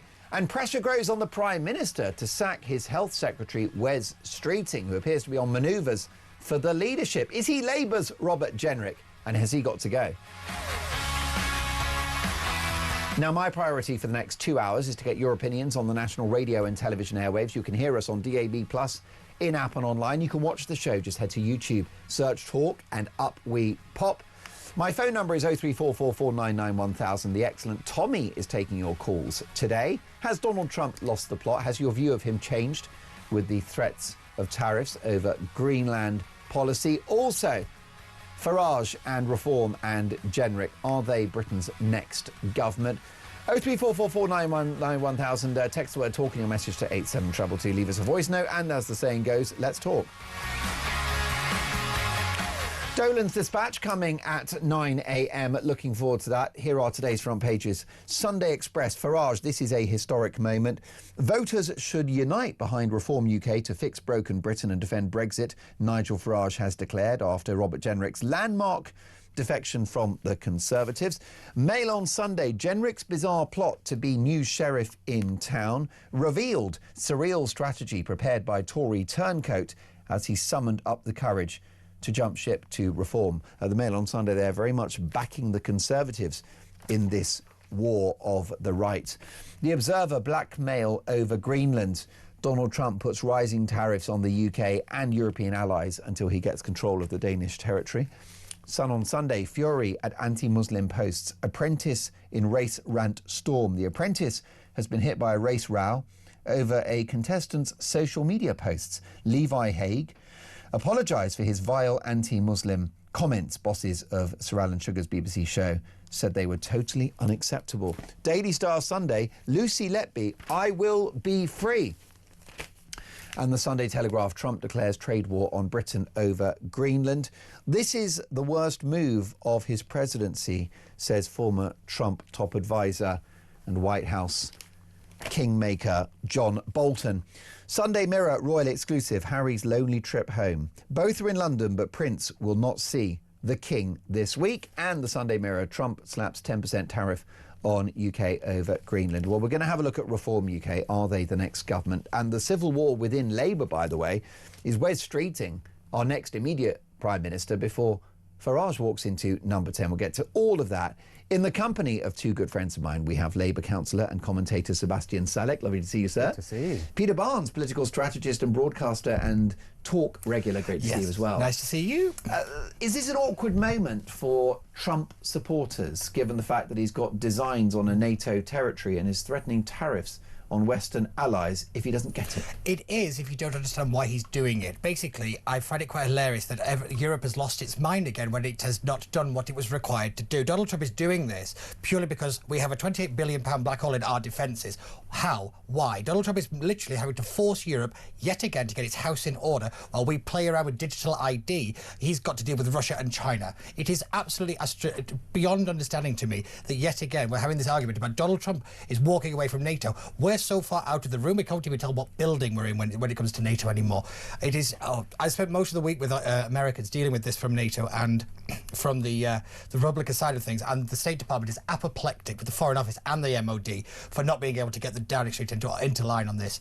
It's interesting how everybody has coalesced behind this. Donald Trump has done this and that because he's the easy bad guy. He's the pantomime villain for a lot of this, and he plays well in the press. The reality is we are so far behind, it is actually quite scary, and he's doing this with Greenland because he's got to secure the trade routes, the oil supplies, and all of this stuff, because I hate to break it to you, war, not necessarily a kind of grand war, but more geopolitical instability is a certainty, and playing around with digital ID and, you know, all this kind of domestic spending, it's not the primary focus right now, and it can't be. So is it conceivable that China could appropriate Greenland for its own ends, its own benefits, its own goals? Yeah, so it's one of these legally, kind of like in a kind of realpolitik way.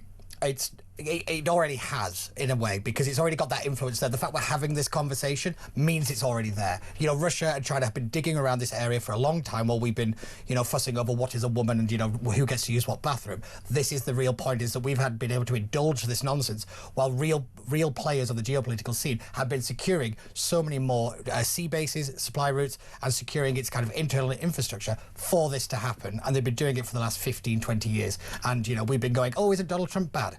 So the likes of China have gained a strategic, military and economic and infrastructural advantage in the Arctic region, which is why Greenland is now such a focus. Yeah, we've been studying this since I was at university, and that's quite a while ago now. So this is not a kind of, oh my God, this has just happened. This has been a long-term thing, and we have taken the eye off the ball because we defunded MOD to funnel it into welfare because everybody wanted a car because they were a bit sad. There is a consequence to our actions, and we're living through it. And Donald Trump is kicking Britain and the rest of Europe back into gear because America can't do it on it. So it's not that it won't, it can't. Sebastian, what do you think about this? Clumsy execution, but the right motivation behind the White House's latest move. What do you think? You know what, Mark, I come on this channel a lot, and a lot of the time my message is it's not as simple as it looks. It is more complicated. Read the story, interrogate, understand what's going on.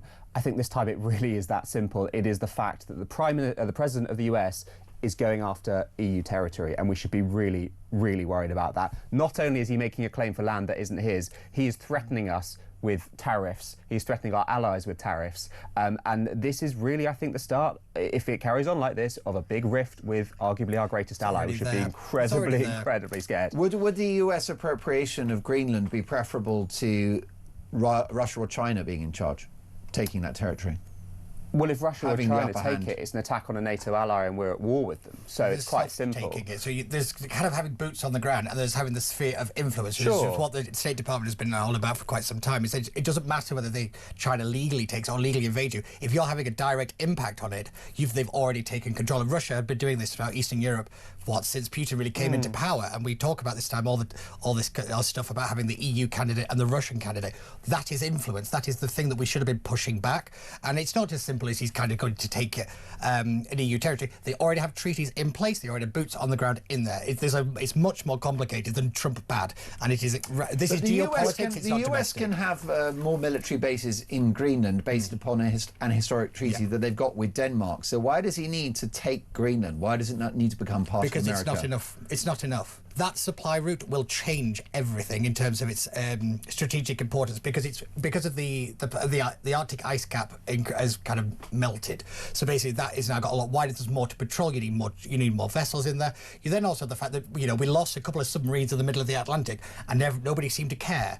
That this is a real problem that we're not. Doesn't explain the contradiction though, because why is it enough for Russia and China to have influence, but US has to seize territory from EU Because allies? if you think things were bad when we had a boat block the Suez Canal, this is going to be significantly worse if they suddenly start putting these kind of unmarked ships in the middle of the strait, which is what they will do. You're in favour of the US seizing EU territory? It's got to be. It's Really? not seizing EU territory if they've already got boots on the ground and they've already got bases there. This is the point. It is not domestic politics. We shouldn't get into war of words. This is really, really important. It's seizing. It doesn't matter what assets you have How there. can you seize something when you have a treaty? Well, currently it's not part of the United States, and Trump wants it to be part of the United States. But you have a treaty that you're already there. Isn't it funny? International law law plays plays very attention. big difference there. Not really. International law plays attention when you want it to. It doesn't when you don't want it to. No, of course there's a difference there. It's not really. Not at all. Not at all. Peter, do you agree that there's a difference between the US owning territory and the But US they're not looking having to own it. Having position in the They're not territory? looking to Well, what are America looking to do? They basically want Europe to have a significantly increased presence in Greenland and along that strait. It's not just the Greenland area, it's right along that area. But wait a minute, they want Greenland to be part of the United States, territorially, politically, geographically. That is a threat. That's the threat. That's the typical Trumpian. I'm going to do this mad thing, so you will do what I need you to do to get up to the line. But should he do that? If it comes to it, should he take Greenland? If necessary, I do think that we're going to have to see it because we've had to see it. So with you're Venezuela. in favour of the United States seizing EU territory? Yes, because I'm in favour of That is NATO. astonishing. Because I don't like the idea of Russia and China having a greater control over my ability to turn the lights on. Does it set Does it set a dangerous precedent for America to appropriate Greenland? The precedent is already there. This idea of the breakdown of America going rogue, it's been there since, the early 90s? If the US came for Wales, for example, would you be in support of that? Well, it's completely different because what is a strategic advantage? And Well, assume Wales were a strategic asset. No, we shouldn't really get forced into these kind of false Why not? Because the analysis and the analogy isn't there. But do you believe in the principle? No, it's not if the the principle. UK had a strategic asset. Sebastian, don't trap me in the narrative because that's not right. This is Well, of course vastly it more is, because it complicated than could Trump well bad. happen. You're reducing it down to something that is so simple. Yes, unfair. it is that simple. It's the not. US should It's not be not. seizing It's land not. from EU It's allies, not. and you're skirting around that, and I'm that not really disturbs that. I've openly said they should. So let's not say I'm not And that's skirting why around I'm it. asking you, That's if the they can argument. come for Denmark's assets, should they come for the UK's assets? Well, they already have the UK's assets. We don't have any assets. But should they? In principle, should they? Do you believe in the principle of the US coming for UK assets? Yes, because NATO. Yes. Yes. My because NATO, God. because we have a responsibility to everybody My else, God. and we have failed. So your allegiances lie with the US and not with the UK? No, my allegiances lie with being able to turn the lights on. Well, you've just said that you think it's okay for the US to seize UK land. Yes. Of course it does. Oh my God! I'm so sorry. I don't understand why you're so surprised by this. Peter, does this not prove the lefties right, the Trump critics, those with Trump derangement syndrome, that he's Hitler 2.0? Here he is in office with a land grab. Not really. One had the mechanisation of the killing of 6 million people. The other is trying to save the Western world. I don't think they're quite there. And this is kind of, yet again, simplification of a very complex problem that is over 30, 40 years old. Is infuriating, if I'm being Sebastian, honest. is it helpful to look at what motivates the White House in this move, which is global security and the survival of the West? There's a lot going on, and Trump is a He's very... not going country shopping, is he? Well, it awfully feels like he is. It's not.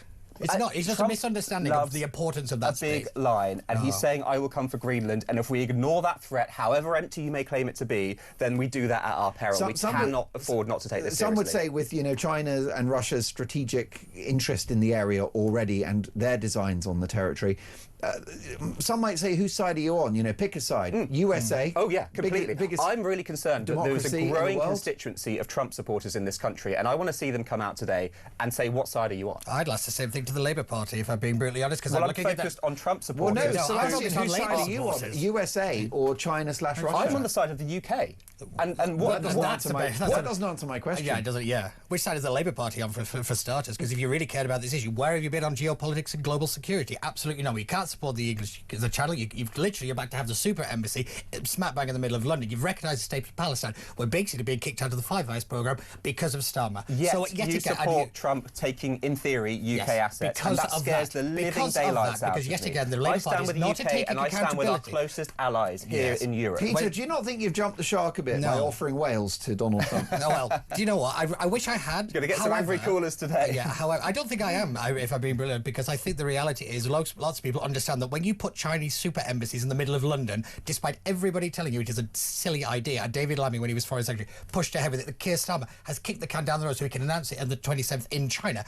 America is perfectly right to say, well, whose side are you on? This is absolutely ridiculous. We recognise the state of Palestine whilst hostages were still there, and that was... He basically didn't tell Donald Trump he was going to do it a day before he was. But wait a minute, are you sure? Just literally lying to his face. Are you sure that this is the art of the deal and that Trump is doing that thing where he asks for something much more than he's actually going to get? Are you honestly saying that he'll be happy? The landing point of this is more military presence on the part of NATO allies in Greenland. Is it not clear now that Trump wants Greenland and he won't be happy until he's got it? I don't think it is, because go back to J.D. Vance at the Munich Security Council and look at the remarkable change that, we suddenly found all those extra billions of defence funding because there was the threat. So do you think, therefore, a satisfactory deal will be arrived at? I think behind closed doors, yes. The war of the words of the press, no.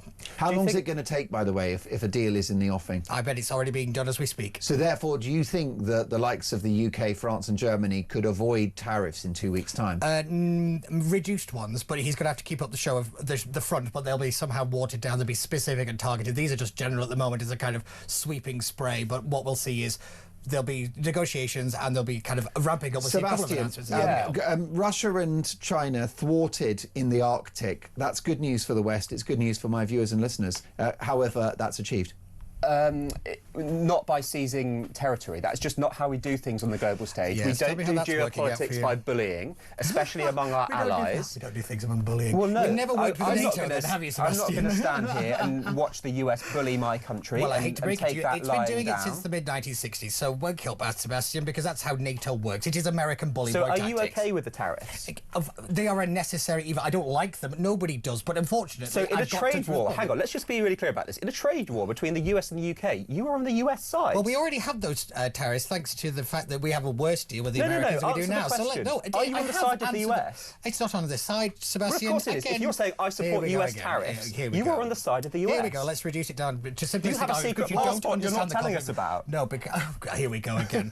Absolutely exhausting. Because the reality is, Sebastian, you don't understand the issue because it is vastly more serious than Trump bad. And that's the big problem I have with so many people talking about this. It is not domestic politics. Peter, you are looking more isolated in this, which, by the way, is no bad thing. History has good precedent for isolated people who were proven right. Yes. So, don't panic. No, I usually end up being right. What I will say, though, is that this policy has been abandoned by the political right in the UK and across the Western world, including one Nigel Paul Farage, who's the leader of Reform UK. That's a good sign of things. If you're familiar with his work, and he, of course, is a great admirer of Trump and their friends and political allies and ideological bed partners, but he said this is the wrong move. Yes, that's because he's got a domestic politics problem where he's already fighting so many wars on so many fronts he can hardly fight a new one. Let's be real. Nigel Farage spent a lot of time in the UAE with securing up a lot of support behind Dubai and along with Qatar.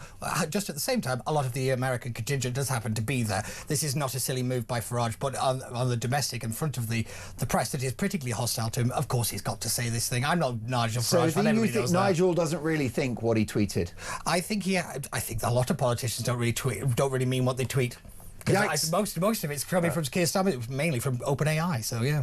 Okay. Well, look, I've got a difficult question for both of you then. So, Peter, whose side are you on, the United Kingdom or America's? At the moment, America's, because I don't think the United Kingdom is in support of the United Kingdom. Well, listen, Sebastian's got his gotcha there, but this is awkward for you, Sebastian. Whose side are you on? China, Russia, or USA?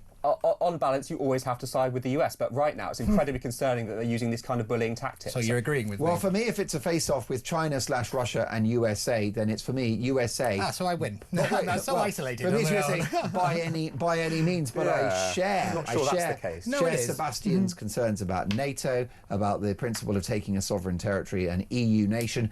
It's a big hot mess. It's complicated. How's it going to play out? This is Talk Breakfast. More to come.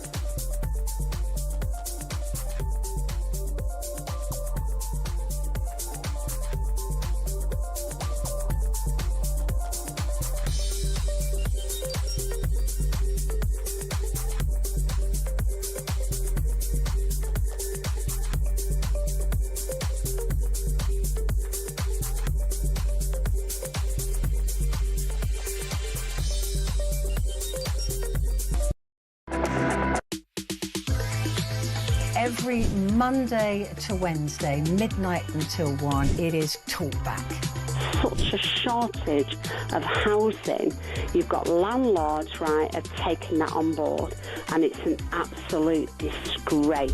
Your stories, your opinions, it is your chance to have your say. So they're literally just being rented out as hotels, basically. Yeah, rent a load of hotels. Well, that has really shone a light for me.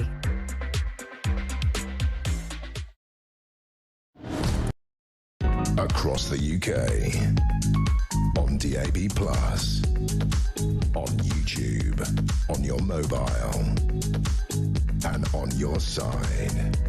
This is Talk. You are listening to Talk Breakfast, and I've got to tell you that it's all kicked off here in the studio. Donald Trump threatening tariffs on the UK, France, Germany and other Western allies, Denmark, of course, most notably, because he wants to have strategic control of Greenland, which he says is important militarily. 10% tariffs by the end of the month, that's less than a fortnight away, 25% tariffs by the end of the year. Peter is in Dorset. Peter, what do you make of this?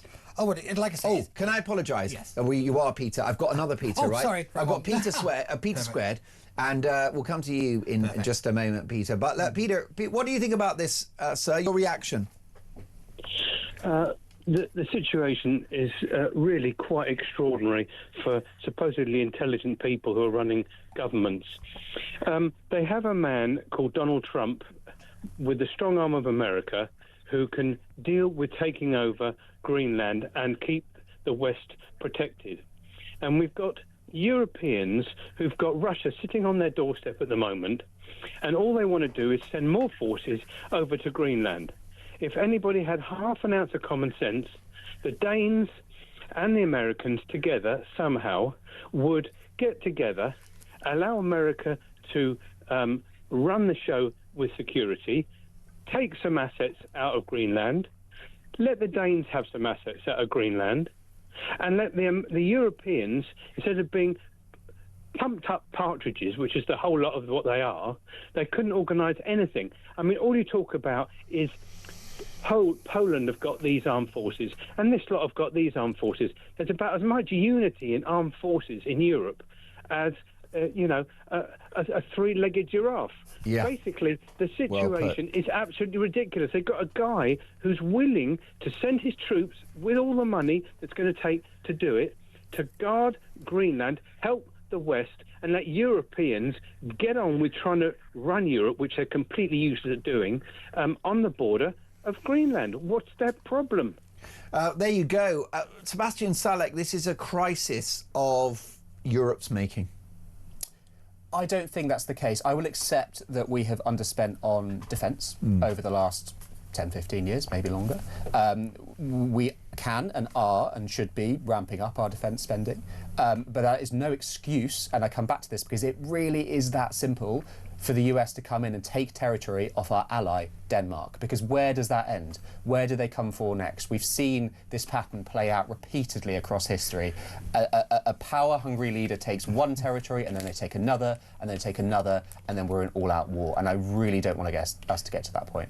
Peter, thank you for your call on that. Your reaction, Peter number 2. Peter, what do you think about it? Yes, we have seen that thing throughout history. So why are we allowing it to happen when we see Putin and we see China, we see Iran, we see so many players around the world, supposedly in the new world order, all these rules and international law and all the rest of it, doing whatever they want. So for the last, realistically, 40, 50 years, we've massively underspent. We've relied on America, and America has just said, we can't do this on our own again. It's not fair that we're doing it on our own, because an ally works in two directions. America has its duty to us, we have its duty to them, and we have let them down, and I don't blame them for this action. I don't agree with the tariffs, but they have been backed into a corner because we've been fussing for 5 years for what is a woman, and that wasn't cheap either. Would any US president be doing this right now? Is this approach unique to Trump or not? Well, do you think Margaret Thatcher wouldn't have told Ronald Reagan that they were going to recognise the state of Palestine or have the Chinese embassy in the middle of London? Absolutely not. So a special relationship isn't just between America and the UK, it is between individual leaders and that relationship,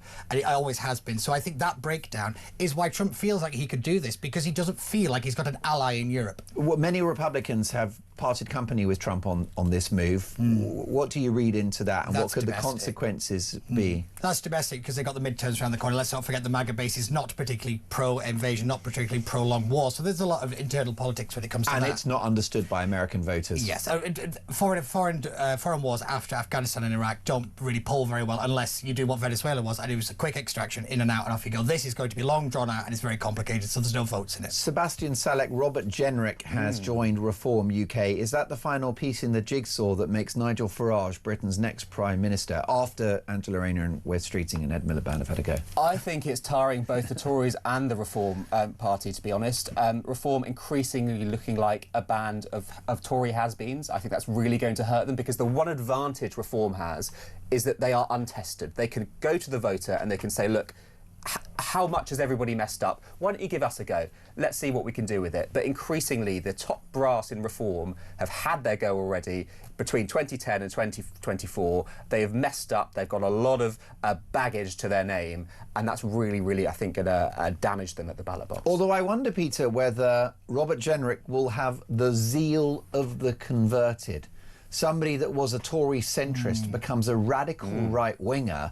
A guy that's woken up, a guy that's been on more journeys politically than Phileas Fogg and Christopher Columbus combined. Talking about 180 days or whatever. But no, I have to admit, this has been one of the best few days ever, because watching the Reform Party turn into Cirque du Soleil has been fantastic. The mental gymnastics, I would remind people, do limber up and stretch, because you're going to hurt yourself if you're not careful, because Robert Jenrick is more likely to be Prime Minister than I think Nigel Farage is, because he's like the fox amongst the hens. He's already starting to plant certain seeds. I look at Nazim Zahawi's tweets just today and said, Robert Jenrick has the logic to lead this country into the future, not Nigel Farage. They're starting to see a little bit of shift already, because I think the way that Jenrick jumped was chaotic, it was unprofessional, and he caught Nigel Farage out of kilter, and I do think that might be a big factor in this, because the base is not happy. There'll be a lot of the zeal of the kind of, we are real Reform, it's us or nobody. But just from the last few days, the number of people that aren't happy or feel quite diseased about it. Maybe not with Jenrick, but Zahawi. Zahawi hit credibility. I agree with that. Because I think the one thing Reform had was always, it's not that they were untested, it's we're not those people. We're not the ones. And by letting, basically Nadine Dorries, architect of the Online Harms Act, Jake Berry took away the Tory membership vote. You've got a one after the other, after the other. People will go, well, wait a minute, you are those guys. So I always like to, now it's not the collapse of two-party politics, it's just one's just moved residency. Yes, it would be very different if it was Jacob Rees-Mogg, Ian Duncan Smith, potentially Suella Braverman. Actually, Jenrick and others are quite different political creatures from maybe just 2 or 3 years ago. Careerists is the word you're looking for. Damascene conversion. At 60% of, just on the day, 60% of people who were polled from Reform saw it as a careerist move. So however, Peter, are critics of Reform who support the party but aren't happy with Jenrick Nadeem Zahawi and others coming in, are they allowing the perfect to be the enemy of the good? That's Nigel Farage's fault with messaging. When you use phrases like unpatriotic, where you use he's gone against the nation, when you say that people who don't have a by-election, like Christian Wakefield, are doing a disservice to their constituents, and then Robert Jenrick doesn't have one, well, you started to look like a hypocrite, and hypocrisy always kills you in British politics. However, perhaps you're looking over your shoulder, Sebastian Salek, because what I think Nigel Farage is doing is he's taking the view that I've banked voters who are concerned about immigration, concerned about taxes, concerned about net zero. They've got nowhere else to go, and therefore the next chunk of the electorate that he's interested in are the centrists and moderate voters. That's a problem for a supporter of a Labour government, isn't it? If he can do it. I mean, look, I think there is a big gap between somebody who is maybe a One Nation Tory and somebody who's within Reform. Even on issues like immigration, they're going to be very, very far apart. The One Nation Tories don't want to exit the ECHR, for example. No, and look, in the last election, I think you saw a lot of them go to the Lib Dems, for example. They're going to drift in that direction. I want to come back to this idea around career advancement. I think you're bang on the money, Peter, because in politics, you are a rising star until you're a falling star.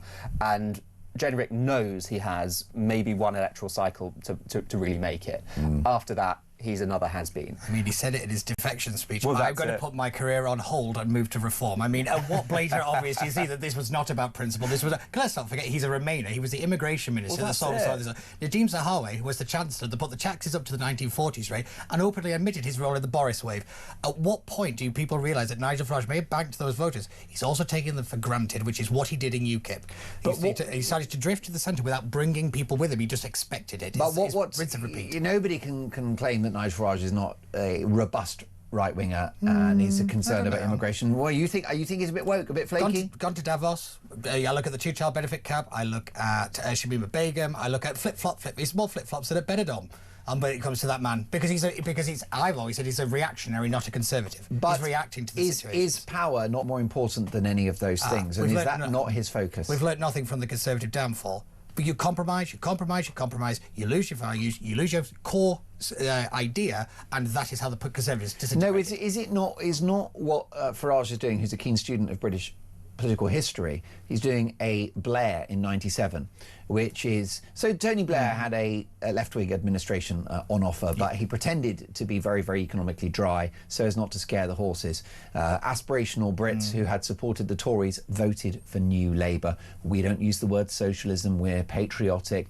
We're going to love bomb the square mile with low taxes, which, to be fair, they stuck with under Gordon Brown in number 11. So is he just doing what New Labour did, which is essentially not scaring the horses, offering a moderate product, and then once you're in, then you can change the country? I think that's what Reform will do when they get rid of Nigel, because he comes with baggage. He's not Blair in 96 or 94 to 96, basically. People know who he is. People don't like him because of Brexit. I stand by the fact that his unpopular rating is higher than the BBC's right now. So this idea that, they could do the New Labour thing, that's what they think they can do. Unfortunately, they don't realise that not everybody agrees with Nigel Farage in the long run.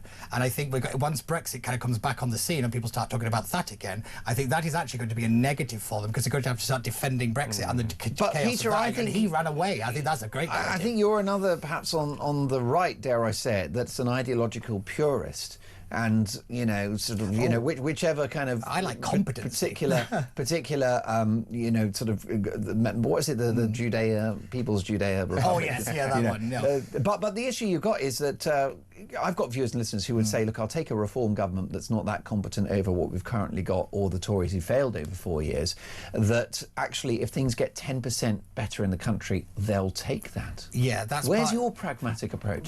My pragmatic approach is trying to find people who can lead the country in the next couple of years. Who are those people? Well, hopefully we can find them once we get rid of Nigel, because Mr. Magoo? Yeah, maybe Mr. it could be Robbie? Maybe it could be Robert Anton Jenrick. Deck? Kemi Badenoch seems to be doing quite well. She's rallied the Conservative base better than anybody I've seen since Cameron in 2010. I've seen so many more vocal Conservatives saying, finally, where this is old Kemi back. The way that she came out and sacked him was the key stroke in this, because the papers the next day sacked Jenrick for switches to Reform was the basic headline, apart from one newspaper, and that was the Express. So are you warming to the Tories as the answer to the Britain's problems? No, not really. I don't think political parties are the answer to this, because they created the problem in the first place. But I do think that, looking at it pragmatically, I do think that Farage has a huge optics problem again, and he's got an internal problem that's not going away. Look at Rupert Lowe and Ben Habib are snipping around the edges, and you've also got people saying, that's it, the right's over. The idea that they've united the right is just laughable. Ask Jeremy Corbyn or Michael Foot or Neil Kinnock. There's no point being a hero to your ideological base, is there, Sebastian? It's all about winning power. That's how you can change things. And this week, Nigel Farage has made that more possible. I completely agree on the principle that it's all about winning power. If you're not in government, you can't do anything. You are essentially a pressure group with a political wing attached. With really happy members who Yes, will never have a stake in what's happening in the country. Exactly, which sadly Labour has done quite a lot in the past, and I'm pleased to see us in government now. It is a relief. Has Nigel Farage made it more possible this week? I don't think so. Does it not worry you? Is it not a red flag for you that he's talking about a centre-right party, right? He's repositioning Reform as not extremist. It means that millions more will come to the fold. It concerns me that more and more people seem to be turning to Reform, of course, and we have to be incredibly live to that on the left. We can't afford to ignore that fact at all. But it does seem to me, rather, that the right are tearing themselves apart. The uni party, as I see it at the moment, are the Tories and Reform. Oh, I'll give you Reform. I'll give you Reform as the uni party through and through. It's like rinse and repeat with that lot. Your reaction, what do you think to everything you've heard so far? 03444991000. Next up, is Sir Keir Starmer about to sack his health secretary? Wes Streeting, this is Talk Breakfast.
Across the UK, on DAB+, on YouTube, on your mobile, and on your side.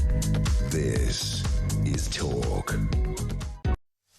You are listening to Talk Breakfast. It is exactly 8:39. So many calls coming in and so much opinion across the board in regard to the conversation that we've had. And listen, let me get to your feedback here on Talk. You can text the word Talk in your message to 87222. My phone number is 0344 499 1000. And once that loads, let me just also have another look at this story about what's happening in Iran. Great concerns. It's possible that up to 16,500 people have been killed by the authoritarian regime in charge. And yet, many silent on this issue. Peter Barnes. Yes, it's a national scandal that we don't actually do more for Iran. I think we've yet again let kind of the mad mullahs run around doing whatever they want. And, oh, look, they decided to shoot and kill their own people. Who saw that coming? Yet again, Donald Trump is having to clean up the world's mess. What I will say on this, though, is it's not just the only genocide that's happening around the world. I look at China and the Uyghur Muslims. We had an act of parliament that passed that as a genocide, and we have done nothing but roll out the red carpet, and they're getting a super embassy. So, again, we have to start matching actions and words together, but we have to deal with this Iran situation because we think, they have been the evil menace for a very long time, but we just don't talk about it because it's a bit too complicated, because we don't like talking about the Middle East anymore. And yet again, that kind of scaredness has paralysed our actions, and it's now led to greater connections between Iran and China, and that's the connection you've got to look. Sebastian, you do have to wonder where the woke progressives are, so keen to march against the so-called alleged genocide in Gaza, silent on Iran. Yeah, look, I'm sure that is the case, but I'm not meeting those people. I'm not having conversations with people who are saying terrified by what's happening in Gaza, but fine with what's happening in Iran. If they are, of course, there is a conflict of interest there. but it is just not something that I've come across in my lived experience. Now, look, I think there is, as Peter says, there are awful things happening all over the world, and each individual can only invest their energy so far. If we spread ourselves too thin, we don't get anything done. So there is something to be said for, right, focus on that issue, make something happen. But if you are picking and choosing which atrocities you support or don't support, then I think you're in trouble. I'm not. The Labour Party is. That's part of the problem, really, because I'm not the one that David Lammy said it was of vital importance. We should divest from China, do all this stuff, getting a super embassy. So, yes, I keep going back to this point that actions meet words. If you don't want, we could do so much more to tackle China and all this stuff, but we don't do it. And Iran is a prime example of tackling China indirectly, because who's Iran's biggest backer? Oh, yes, China. Why did we go after Venezuela? Because Iran has been funneling its dark money through Venezuela, thanks to China. So again, it is so much more complicated than this isolated, this isolated. It is all connected, and we are living in the era of consequences, because, we look at the Iran deal when we basically just said, oh, here's some money, please don't build nuclear nuclear power reactors and anything like that. What did they go and do? They built something underground that far deep that we had to have bunker buster bombs to try and get rid of it. I wonder what that was. At some point we have to start waking up to the reality that people like Joe Biden, Barack Obama, even David Cameron, and most of the British Conservative left, I actually think, enabled a lot of this to happen, because we didn't want to talk about it because it was the Middle East and it was Iran. Well, listen, so much reaction coming into our conversation about reform as well. Gary says, good morning, Mark. I love to hear the so-called political commentators when they pull down reform. Us ordinary folk, although not happy about Zahawi, understand that he brings inner workings knowledge and vast financial clout. There's nothing to say at this stage that Zahawi would be put forward as a candidate. Neil says, good morning, Mark. Can you please tell Sebastian that we would rather have a bunch of Tory has-beens than this bunch of never-weres that are masquerading as a government who are driving our country into the ground and inevitable ruin. Maureen says, Gordon Brown, low taxes. He was the arch villain of the introduction of stealth taxes. Fair point, Maureen. And Ben says, good morning, Mark. Trump is right. He was elected to protect his country. This is down to Starmer and his incompetence to lead people. Sebastian is a young Starmer on his views. Wow. Incompetent, but mostly he's only quoting from what he's reading, not what he knows or has had experience in. Nick says, Nick in West Sussex says, Peter Barnes hits the nail on the head. Europe and its soft liberal left must wake up and put aside their petty personal feelings about Donald Trump and realise the game is so much bigger than this. But many not happy with Peter's comments about Reform UK. Richard says, oh, Mark, Peter really doesn't like Nigel. I've never heard so much rubbish. Oh, Kemi. Peter wants Kemi 3 an times. Oscar. Grand performance. Hope Kemi was watching. Malcolm, good morning, Mark. What's going on with your show this morning? Just switched on. Thought I was listening to LBC. Nigel is the last. Insults from his mouth.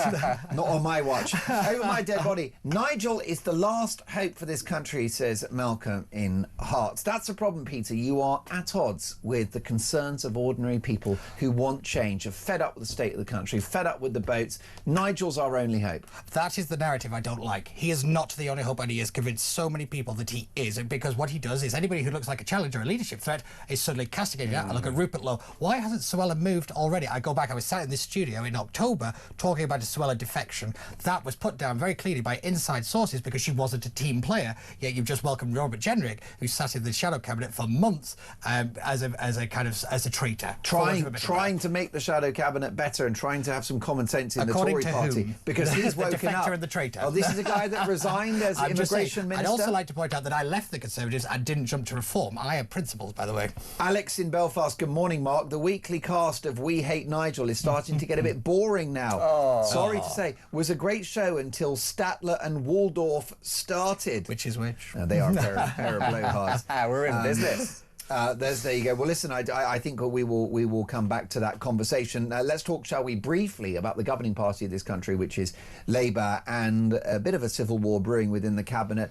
Now, this is briefing and counter-briefing on the part of Wes Streeting, Health Secretary, and Keir Starmer. Is there trouble in paradise, Sebastian? I hope not. I mean, I have no time for this kind of briefing. It's not productive at all. The old adage about staying still when your enemies are making a mistake comes to mind here. Let the right-wing psychodrama play out. Let the Tories and Reform tear each other to shreds. This is not sensible comms at this time. No, and it's not grown-ups back in charge, is it? I think it is. Look, I mean, this is politicians, isn't it? There is always going to be briefing, much to my chagrin. I don't like it. I don't think any of us do. The less you tell us about your chagrin, the better. Yeah. It's a family show. It's a Sunday morning. I mean, the bottom line is, I'm going to throw a little bit of a grenade in here, Peter Barnes, which is that I wouldn't like to see particularly anyone in the shadow cabinet leading the country, but actually Wes Streeting would be a better Prime Minister than Keir Starmer, wouldn't he? It's like, do you want to be hung or shot? The outcome is still the same, really, isn't it? And I don't dislike Wes, but he's a Robert Jenrick. He's a careerist through and through. He flip-flops more time than you can count. I remember when he was backing a Nigel Farage policy to have privatised beds. He went in for re-education, which is quite convenient. What I will say with this situation, I think this is Morgan McSweeney through and through again, because yet again we're talking about internal chaos around number 10 and not the fact that the Labour Party are on the decline. We've got the economy back on the news, all this kind of stuff. It is yet again create a mess that you think you can control, and then it distracts from everything else, because we're not talking about the other stuff that's going on. We're talking about this. We're talking about, what is it, the 13th major U-turn and watering down? The headlines are about yet again internal drama, which they can control. The budget was a prime example of this. Brilliant stuff. What a great conversation, lads. Thank you for joining us. I hope you'll return very soon. We covered a lot this morning: Trump, Greenland, Jenrick, Streeting and much besides. But I will say that 99% of the messages coming in are quite critical of what Peter Barnes has had to say about Reform UK. Many saying we're not expecting miracles, but Nigel is the country's only hope. Jen in Wolverhampton says, Mark, people wanted change in 2024 and look where that got us.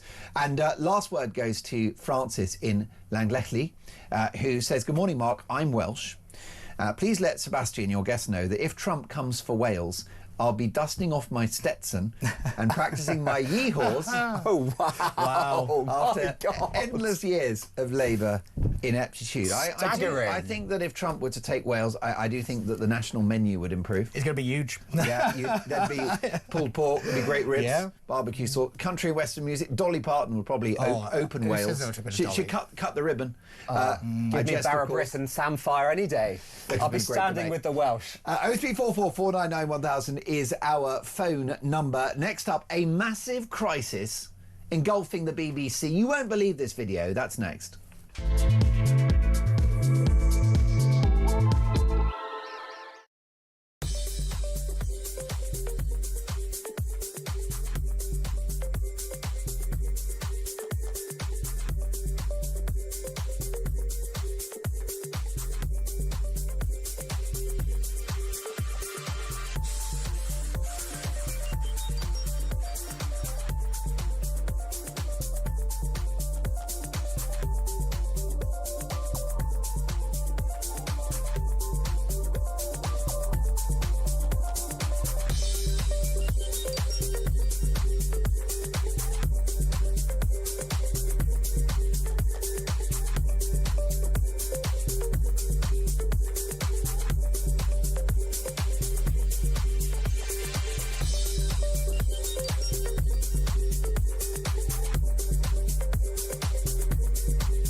I was sat. Every Monday to Wednesday, midnight until 1, it is Talkback. Such a shortage of housing. You've got landlords, right, are taking that on board, and it's an absolute disgrace. Your stories, your opinions, it is your chance to have your say. So they're literally just being rented out as hotels, basically. Yeah, rent a load of hotels. Well, that has really shone a light for me. I was sat in the tent and he was showing me through photos of his phone, scrolling through. This was barbaric, horrific stuff. Blokes going through walls in vehicles and then jumping out and shooting everyone. His WhatsApp picture was him with a mask on, with a gun like that. You're in a tent with this guy. I'm in a tent with this guy, and actually he's just showing me this stuff. I'm just thinking, this is not the kind of bloke you want to be coming to the UK.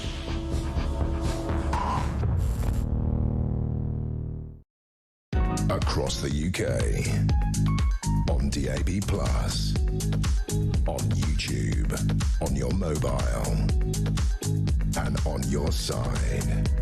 This is Talk. Well, a video has gone viral in the last 24 hours. This is a BBC News presenter who had a guest in her studio who talked about who his heroes were. One of them was Jesus Christ, which he's entitled to have Jesus as a hero, as a practicing Christian. However, this video's gone viral because the news presenter sounded shocked. She took a deep, rather dismissive inhalation of breath. She almost screeched. He said, "I love Jesus Christ," and she sort of went like that, as if to say, yikes, how dare you be a Christian? Let's take a listen to the video and take a keen listen to her response. And then just quickly, who are your heroes? My heroes are Santan Dave, Kendrick Lamar, most of all Jesus Christ. Oh, well, it's lovely to meet you. Daniel Chenjerai. Well, I heard it, you heard it. This presenter has doubled down and said it was entirely unintentional. She was simply inhaling before her next sentence.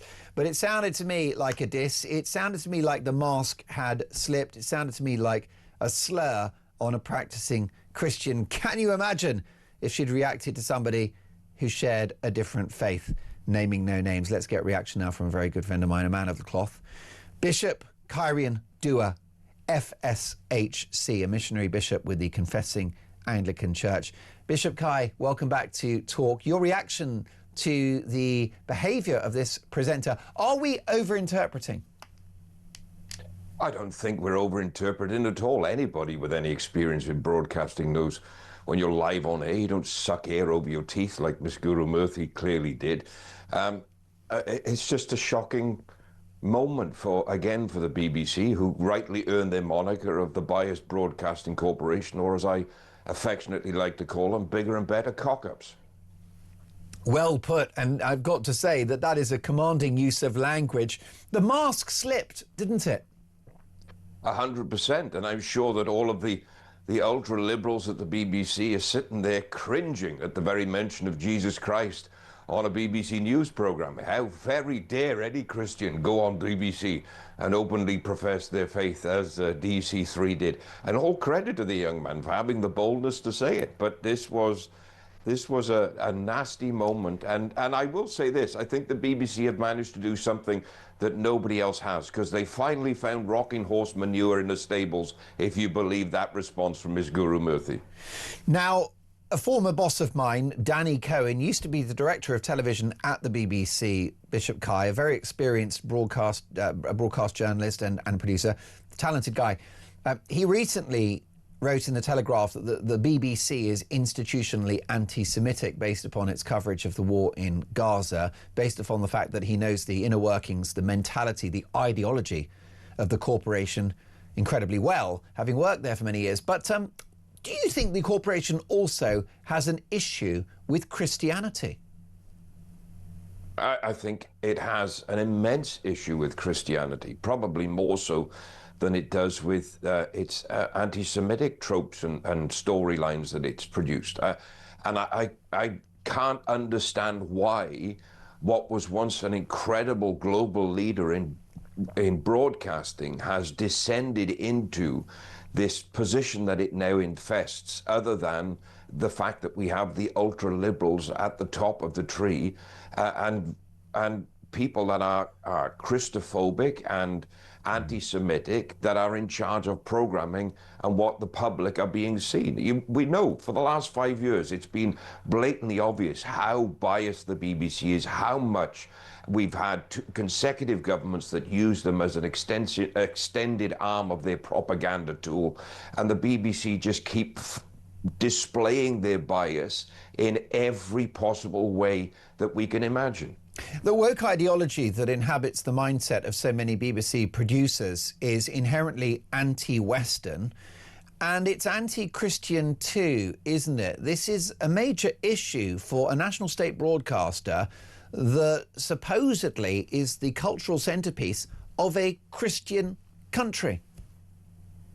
I think they've abandoned that ethos many, many years ago. They've been progressively moving further and further to the left and further in their anti-Christian bias and anti-Semitism since the early to mid-90s. You watch the whole structure of programming changing. Even when you look at what was once a bastion of Sunday television, Songs of Praise, and how that has become more and more liberal and seems to be pushing a more woke political agenda than focusing on the truth of Christianity. And look at their coverage of the required Christian services that they broadcast. They're relegated now to BBC Two or to a lesser known channel, or they're cut as short as they possibly can, instead of the way that, years ago, the BBC used to celebrate its Christmas Day service, celebrate Easter Sunday service. And now it's, they're mentioned as if it's something that we have to do, but we'd rather not do if it were at all possible. In their lust for diversity and the multicultural experiment in this country, do you think the BBC have abandoned the idea, Bishop, that Britain is a Christian country? Do you think that they don't think that Britain is a Christian country? I think it's pretty obvious that they don't think it. In my mind, it's not a question of do I think. It's I truly believe based on what I see. And I think that one of the biggest issues is that in this whole concept of multiculturalism, the BBC has predominantly picked a singular culture, and that's the agenda that they push. How long is it going to be before practicing Christians are characterised as far right? We already are. According to the BBC and Sky News, I'm Britain's first far-right bishop. I'm the leader of the rise of Christian nationalism. Last October and November, BBC and Sky both did a hit piece on me. I'm Britain's first far-right bishop, the man at the very forefront of the rise of Christian nationalism.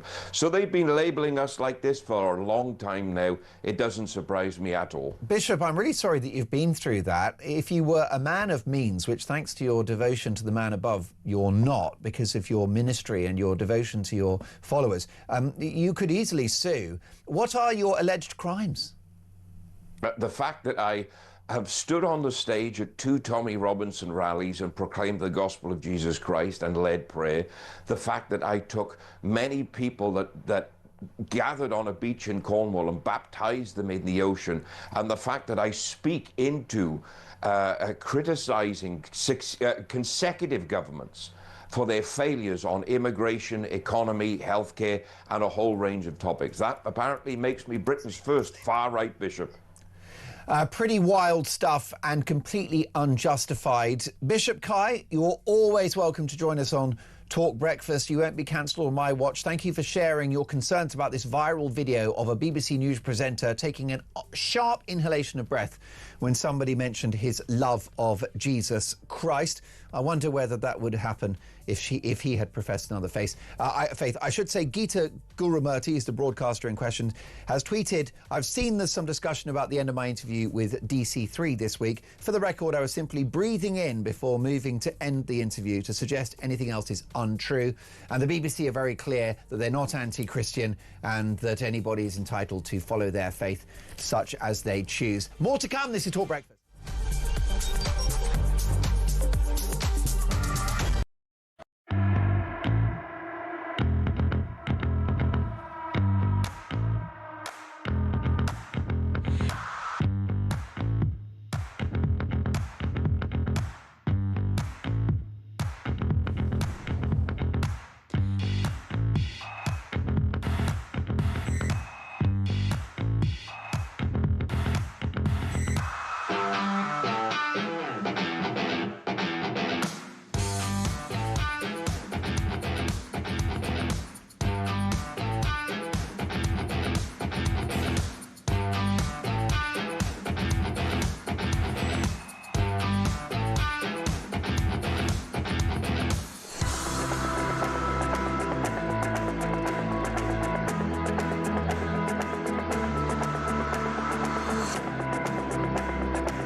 across the UK.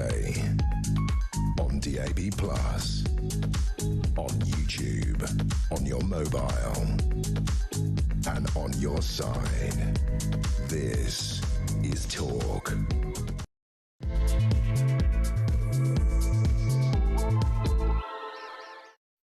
Morning to you. Happy Sunday, one and all. I'm Mark Dolan. This is Talk Breakfast. And breaking this morning, the special relationship on the brink as Donald Trump threatens 25% tariffs on the United Kingdom and other Western allies, including France, Denmark and Germany, as he seeks to secure control of Greenland.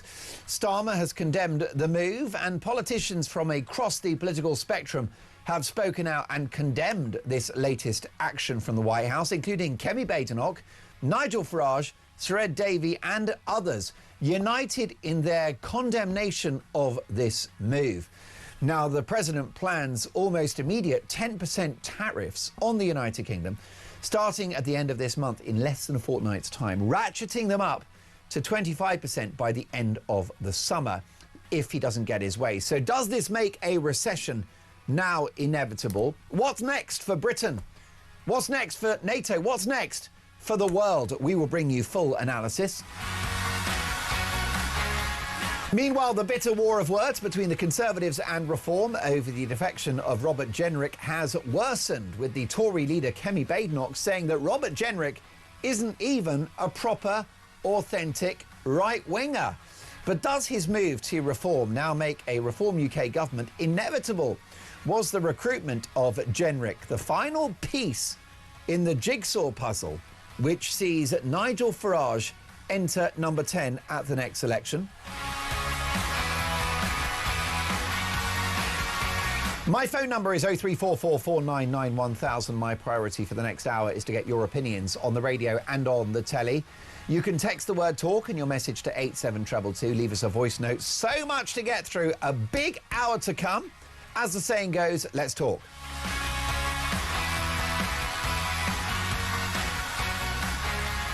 And we begin, as always, every Friday, Saturday and Sunday at 9:05 a.m. with Dolan's Dispatch. Who do they think they are kidding? The Conservatives believe that Britain is not broken. Where to start? First of all, Britain is definitely broke. Are we broken? Let's have that conversation. We're definitely broke. For example, we have a daily fiscal deficit, which means that more goes out than comes in, the national equivalent of paying for your basic household goods with a credit card. That's what we're doing. That is the deficit. We are definitely broke, with a national debt approaching £3 trillion, largely thanks to, in my view, a failed effort to stop a seasonal respiratory virus. But we are where we are. We are definitely broke, with the cost of interest in our government debt running at over £100 billion a year, which is more than the defence and education budgets of this country combined. So yes, we are broke. But what about broken? The Tories don't think that the country's broken. Who are they kidding? Our borders are broken, aren't they? With 70,000 people having entered the country illegally since the arrival of Sir Keir Starmer in number 10. The majority of those people who have breached our border will remain in the country. The vast majority will be low-skilled workers who will be a net drain on the public purse for the rest of their lives. Others won't work, and some will enter criminality.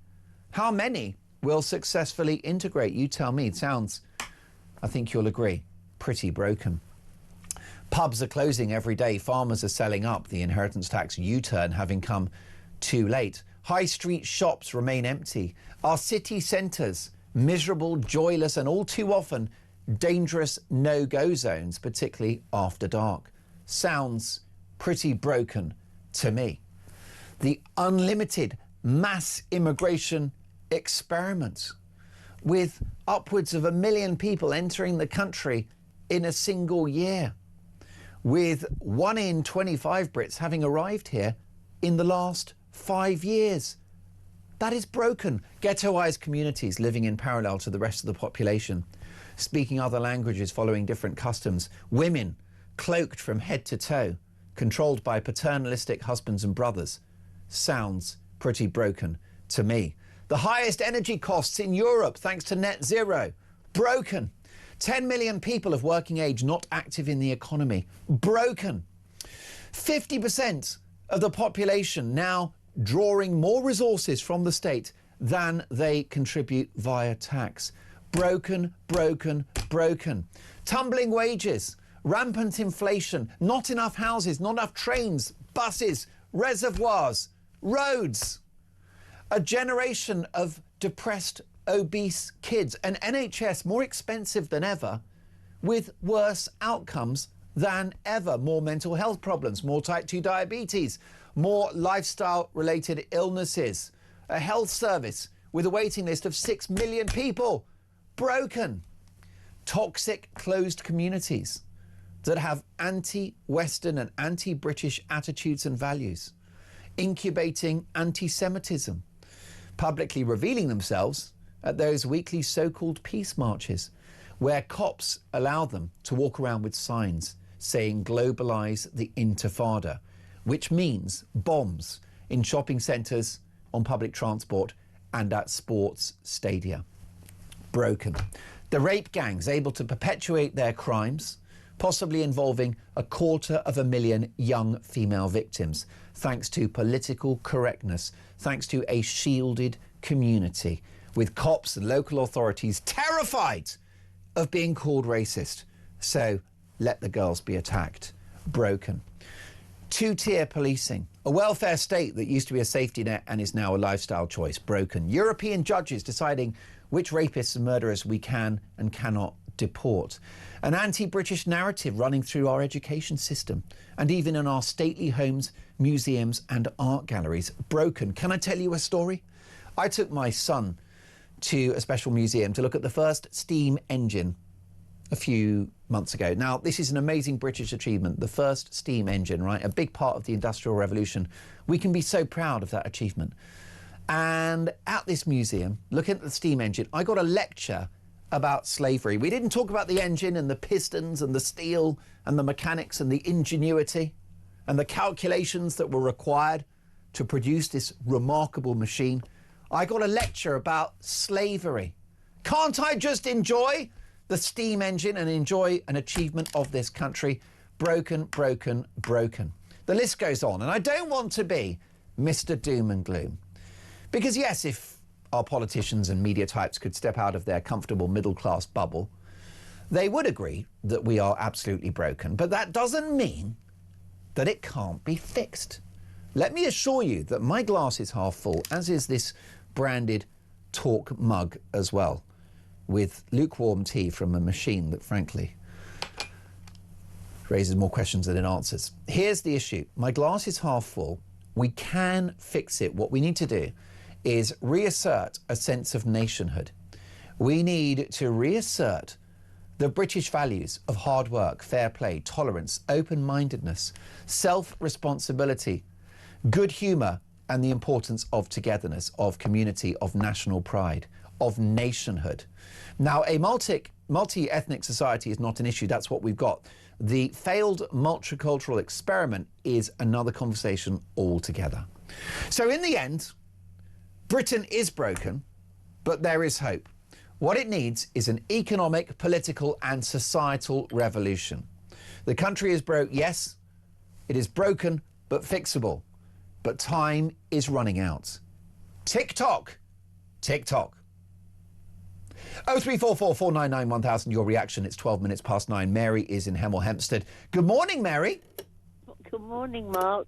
Wonderful dispatch, wonderful. Well, you're very kind. Is Britain broken? Oh, definitely.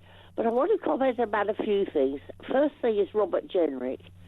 He's not a team player. He never has been. He wants the top job. And I really am concerned if he's going to be like a fifth columnist in the centre of reform. Now, I'm a reform voter, and I just don't feel he can be trusted. I would rather trust, funnily enough, Zahawi And I think the big gain would be if they could get Rupert Lowe back. That's where I think would be a big gain. Why do you think Rupert Lowe was a loss to the reform project?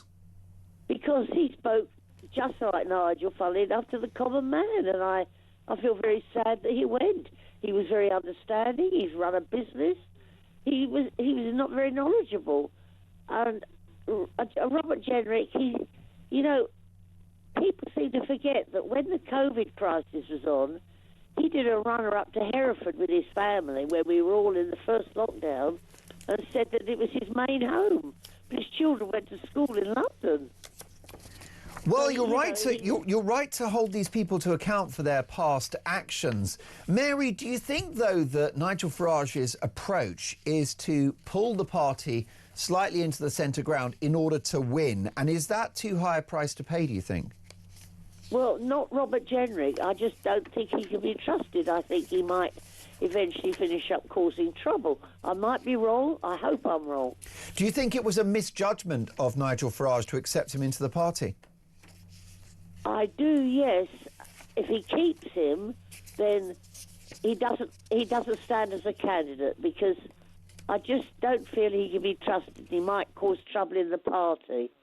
And with regards to Greenland, if the Chinese and the Russians aren't happy about what's happening, then that makes you wonder, were they in fact going to be on manoeuvres themselves? So who do you rather, even if it's about the rare minerals, who would people rather have the place? America, or which, well, unfortunately, because of Starmer's behaviour over the period of months since Trump's been in power, he's helped to alienate Trump, I'm afraid. But there's another thing that worries me as well. They're going to put talks about troops on the border at Ukraine. But our troops have got to abide by the ECHR. So in other words, if they get attacked, they can't fight back because they might kill a Russian. It's ridiculous. And then what's going to happen is that when they retire, they'll get sued, like those that bravely served in Northern Ireland in the 1970s and 80s. Well, they said that that's because they don't want any vexatious claims made by Russia on that business. And so it finishes up again. Our troops are going to be used as cannon fodder. And I hope to God that they mutiny. Mary, briefly, before I let you go, do you think, would you think twice about voting for reform, given now that they've accepted Jenrick? Is that a deal breaker for you? No, I shall still vote reform because I don't see there's any alternative. Unless people recognise there is a problem, you can't solve it. And as the Tories don't recognise there's a problem, then I can't see them solving anything. Mary, you covered so many topics there. Thank you so much. I appreciate your call. Do call me again soon. Herbie is in Harrow. Good morning, Herbie. Welcome to Talk Breakfast. Good morning, Mark. What a great show this morning. You're really hitting the nail on the head today, aren't you? Of course, Britain is broken. Look at the BBC. Look at the police. Look at the army. Look at the state that we're in. We can't defend ourselves. We can't even police ourselves. And we can't get our national broadcasting company to defend the UK. It defends everybody else but us. For God's sake, what's going on? Well, I remember during the Brexit negotiations, Herbie, BBC broadcasters and reporters treated the negotiations like an inconvenience, and to me always sounded like they were on the side of Brussels. Well, of course they were. They're on everybody else's side but us. It's ridiculous. You can see this on a daily basis, what they're doing and what's going on. You know, this morning you had the Reverend on saying that, somebody said about Jesus Christ, saying, oh dear, oh my God, what is going on? Mark, we are heading for the biggest crisis we've ever known. We've got it now with Trump, unfortunately, America threatening us with tariffs and all sorts of things. Yep. We are in a desperate situation, a global situation, and it's going to take somebody with a lot of nerve and a lot of guts to come out and fight for us and to fight for this country and to give us what we really need. That is support and strength and look forward to the future without being down in the dumps, Mark. It's just unbelievable. We need hope, don't we, Welcome, Britain. Herbie? We need hope. And my clear message from Dolan's dispatch today is that, yes, like Mary said, unless you acknowledge there's a problem, you can't fix it. And that's why we have to acknowledge that Britain is broken. But there is always hope. The fundamentals of this country are colossal, Herbie. But the issue I've got now is who's going to fix it? Do you think that the arrival of Robert Jenrick into Reform UK dilutes the potency of their brand? Somebody said to me, text me the other day, funny, the Conservatives Trojan horse. Wow. Yeah, that's yeah, damning. wow. So are you therefore? Do you think that, like Mary, that Jenrick could be a thorn in the side, a leadership contender, and a source of division within the project? I could think it could well happen because, you know, if he's always wanted to be the top man, top job, then he's going to be a thorn in the side, and the Trojan horse will come to light. It will come true. And this is what they need to be very careful of who they actually pick to go into bed with before they start going in there in long-term relationships, because otherwise I think it could backfire very, very badly. Herbie, would you take Suella Braverman? I would look at everybody within and say, I will see if there's other characters out there. Mark, when people come into power, they've not, but most of them never had experience in power anyway before. You build that power and knowledge up with the support and help of the team you've got around you. Reform are bringing in the right people, and I hope training the right people to give them the right support that they need. And if we carry on doing that, we don't need these ways, you know, these people that want to come over from defecting because they can see they might lose their seat. You know, it's got to be, you've got to pick and choose the right people now, Mark. It's too late to go anywhere else. Wow, 5 to midnight for the country. Herbie, what a brilliant call. Call me again soon. Enjoyed that conversation. 0344 499 1000.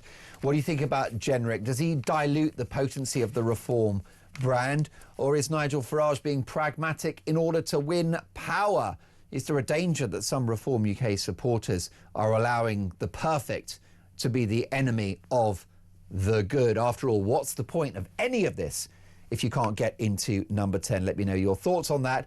Lots more to come. My number is 0344 499 1000. Text the word TALK and your message to 87222. Next up, I've got a leading Conservative figure and a former star of Big Brother who is considering herself defecting to Reform UK from the Tories next. Is she going to do it live on air? Don't go anywhere.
Breaking news this morning revealed that under the Terrorist Act, 242 people were arrested in the year to June of this year. That's something you can indulge in as to all the people who aren't going to prison because, well, there's no prison spaces. So this is a Talk exclusive we've been looking at.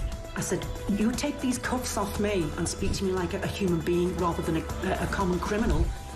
You're just left wondering, does these people who lead us actually hate Britain? Yeah. Do they not love our country and everything that we've stood for? across the UK. On DAB+, on YouTube, on your mobile, and on your side. This is Talk.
To accept Jenrick, neither had to be finalised, but his hand was forced.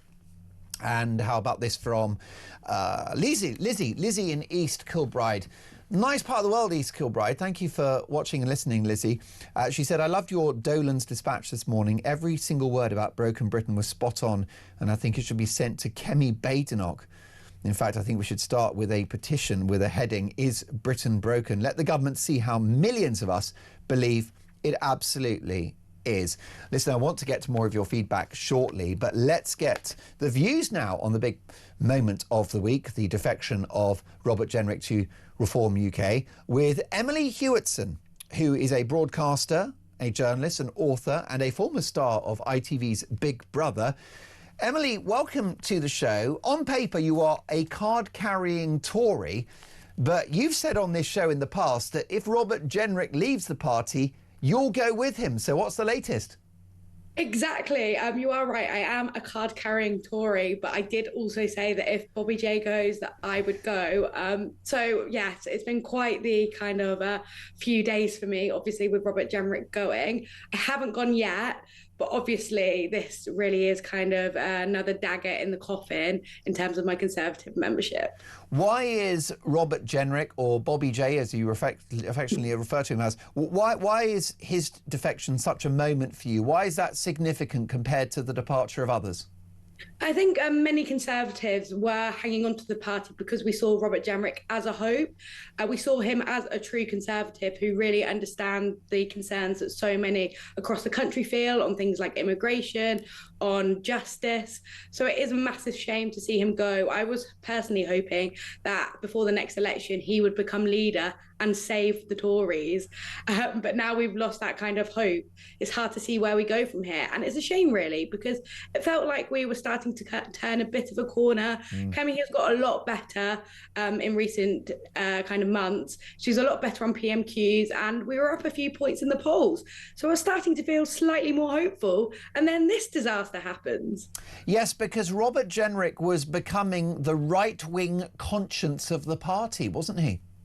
Absolutely. And I sympathise a lot with Nigel. The problem I've always had with Reform is their economic policy doesn't seem particularly fiscal at this point.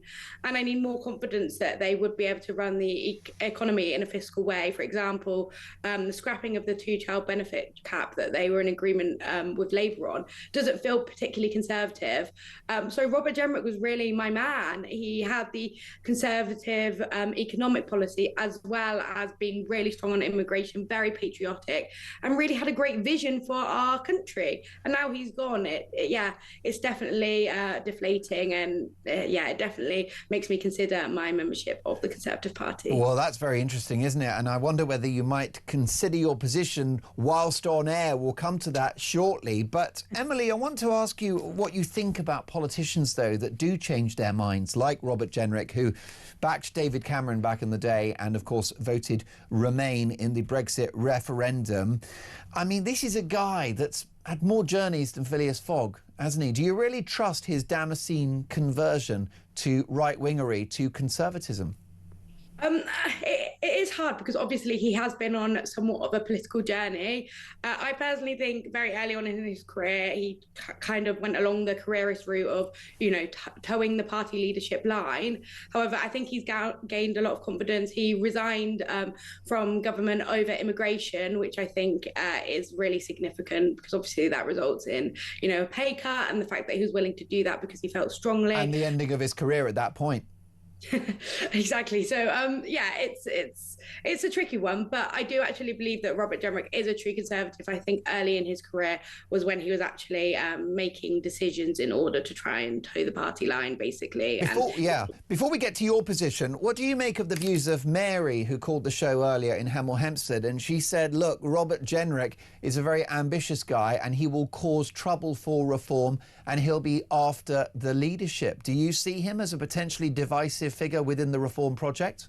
See, for the first time ever, I think that Reform Party have an MP that could actually challenge Nigel. He's very likeable, he's very charismatic, and it'll be very interesting to see how that plays out because he's actually got the popularity that's similar to Nigel, and I don't think we've seen that within But Reform. Doesn't that spell civil war within turquoise ranks? This is the thing. I don't know if Nigel's taken a huge risk on this one by letting Robert Jenrick in, because we know that Nigel has always been their main man for reform.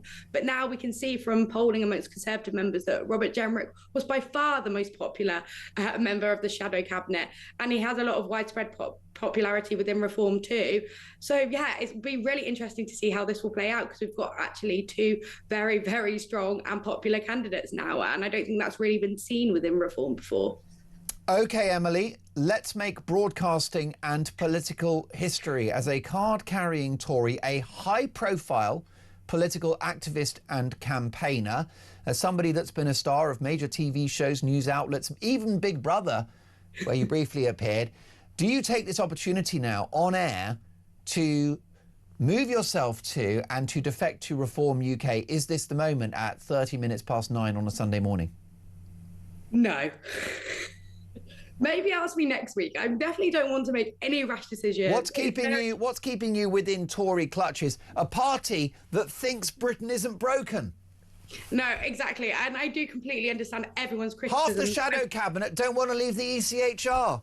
Most of the shadow cabinet aren't sorry for 14 years of open borders and net zero and wokery in our public institutions and the highest tax since the Second World War. Leave, woman! They're in the wrong party, Run not for the me. hills!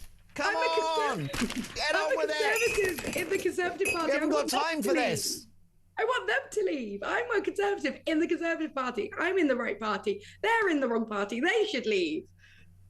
Well, that's probably going to happen at some point. I suspect, would you agree, that if Kemi Badenoch shifts the party to the right, that actually some of those Tory backbenchers may consider going yellow and joining the Lib Dems?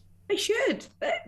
This is the problem with the Conservative Party and why we failed so badly in the last 14 years. It's because we've appeased a wing of our party that aren't Conservative at all. Yeah. They belong in the Liberal Democrats.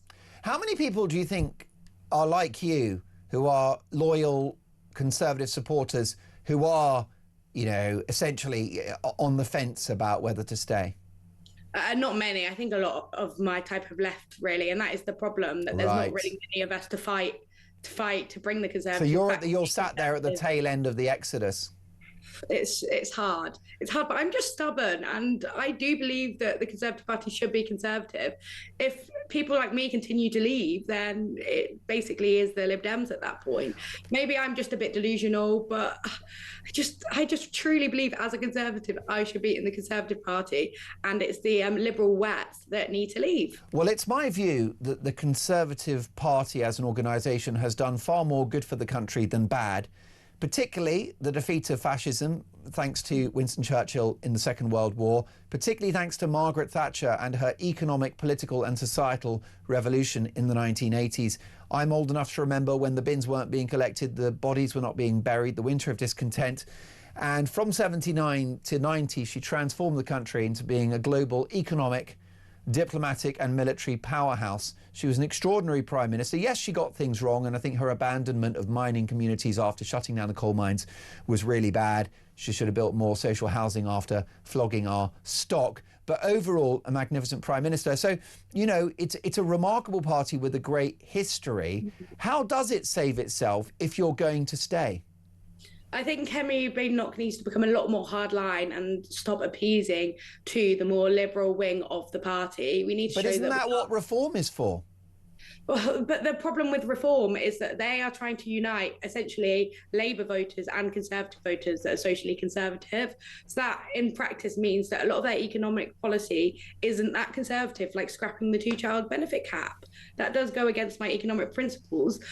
So that's why, again, it makes it hard. Do we believe that reform can run the economy fiscally?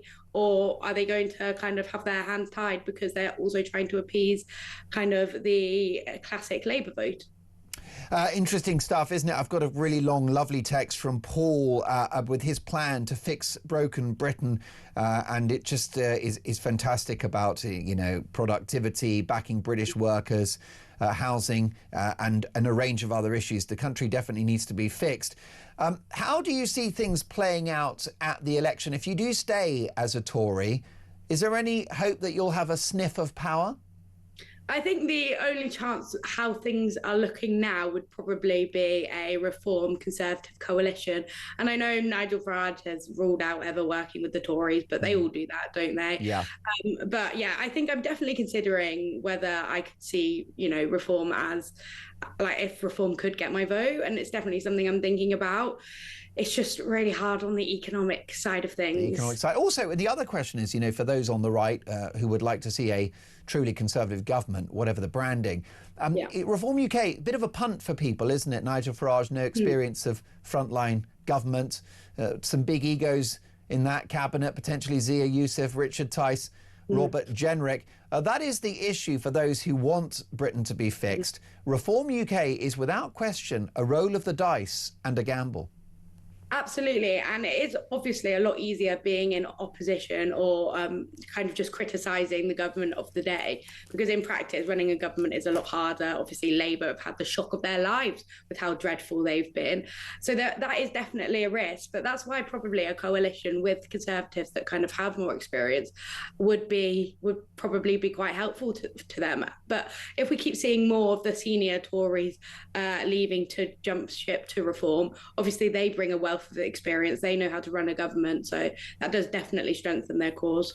Well, listen, the reason why this has become such a heated conversation, Emily, is because I think it's of critical importance which party you back before the next election, because you're a young person, you've got skin in the game, you're concerned about the future of this country, about getting on the housing ladder, about your work opportunities, about the amount of tax you've got to pay, the cost of rent, mortgages, you name it.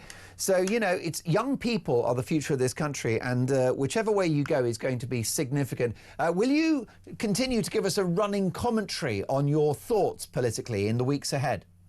Of course I will. And if I do have any big announcements, I'll be sure to let you know, Mark, in advance. I want the exclusive.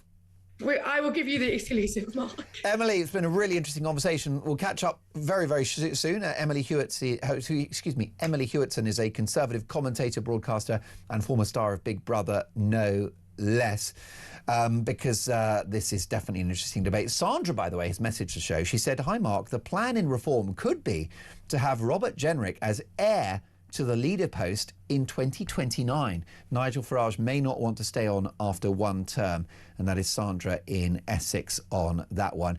Keep those calls and texts coming, 0344 499 1000. Mark in Orpington, good morning. Love the show, says Mark.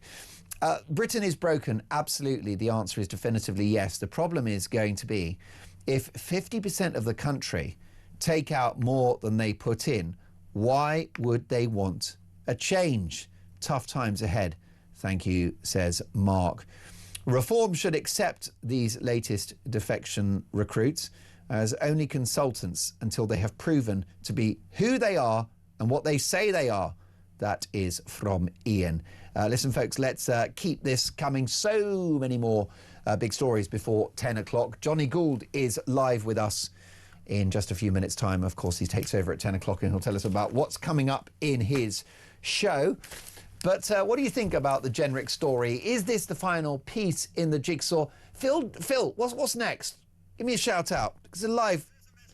There you go. Well, do you know something? Do you know what we're going to do next? Well done, Phil, for deciding this. Your opinions, your calls, your texts next. Is Nigel Farage, off the back of this week's events, Britain's next Prime Minister? Don't go anywhere.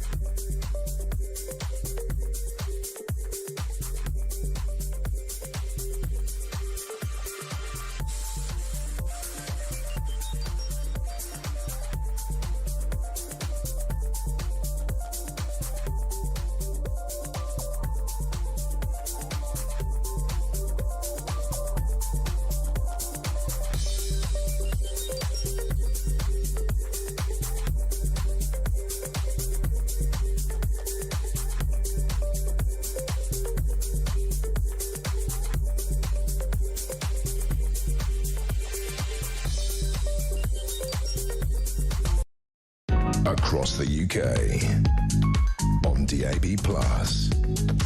on YouTube, on your mobile, and on your side. This is Talk. Listening to Talk Breakfast, it's lovely to have your company. And listen, why don't Phil, have we got a call? Because I want to get some opinions on the radio. Let's we go. We've got Georgina in the capital.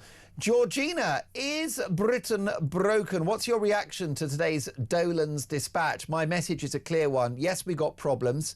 If we don't admit the country's broken, we can't fix it. But there is hope. What do you think? Well, I've been listening to the show this morning, Mark, as I always do, and I am more than disheartened by what I was hearing from Sebastian regarding the Reform Party. Does he not realise that 4 prior Labour governments actually bankrupted our country, and this present Labour government will be no different?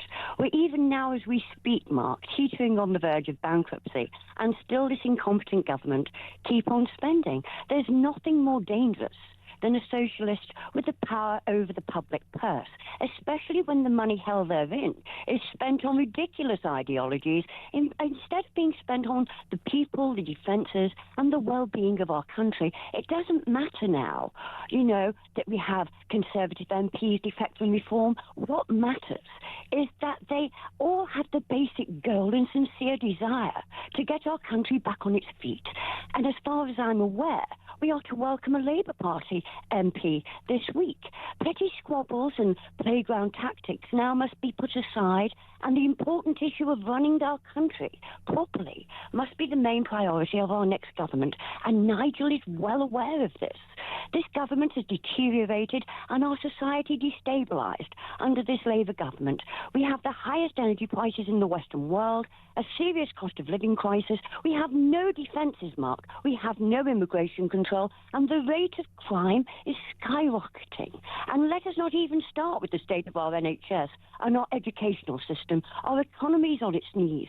This Labour government could not have done a worse job, and it is us that are suffering because of their incompetence yet again.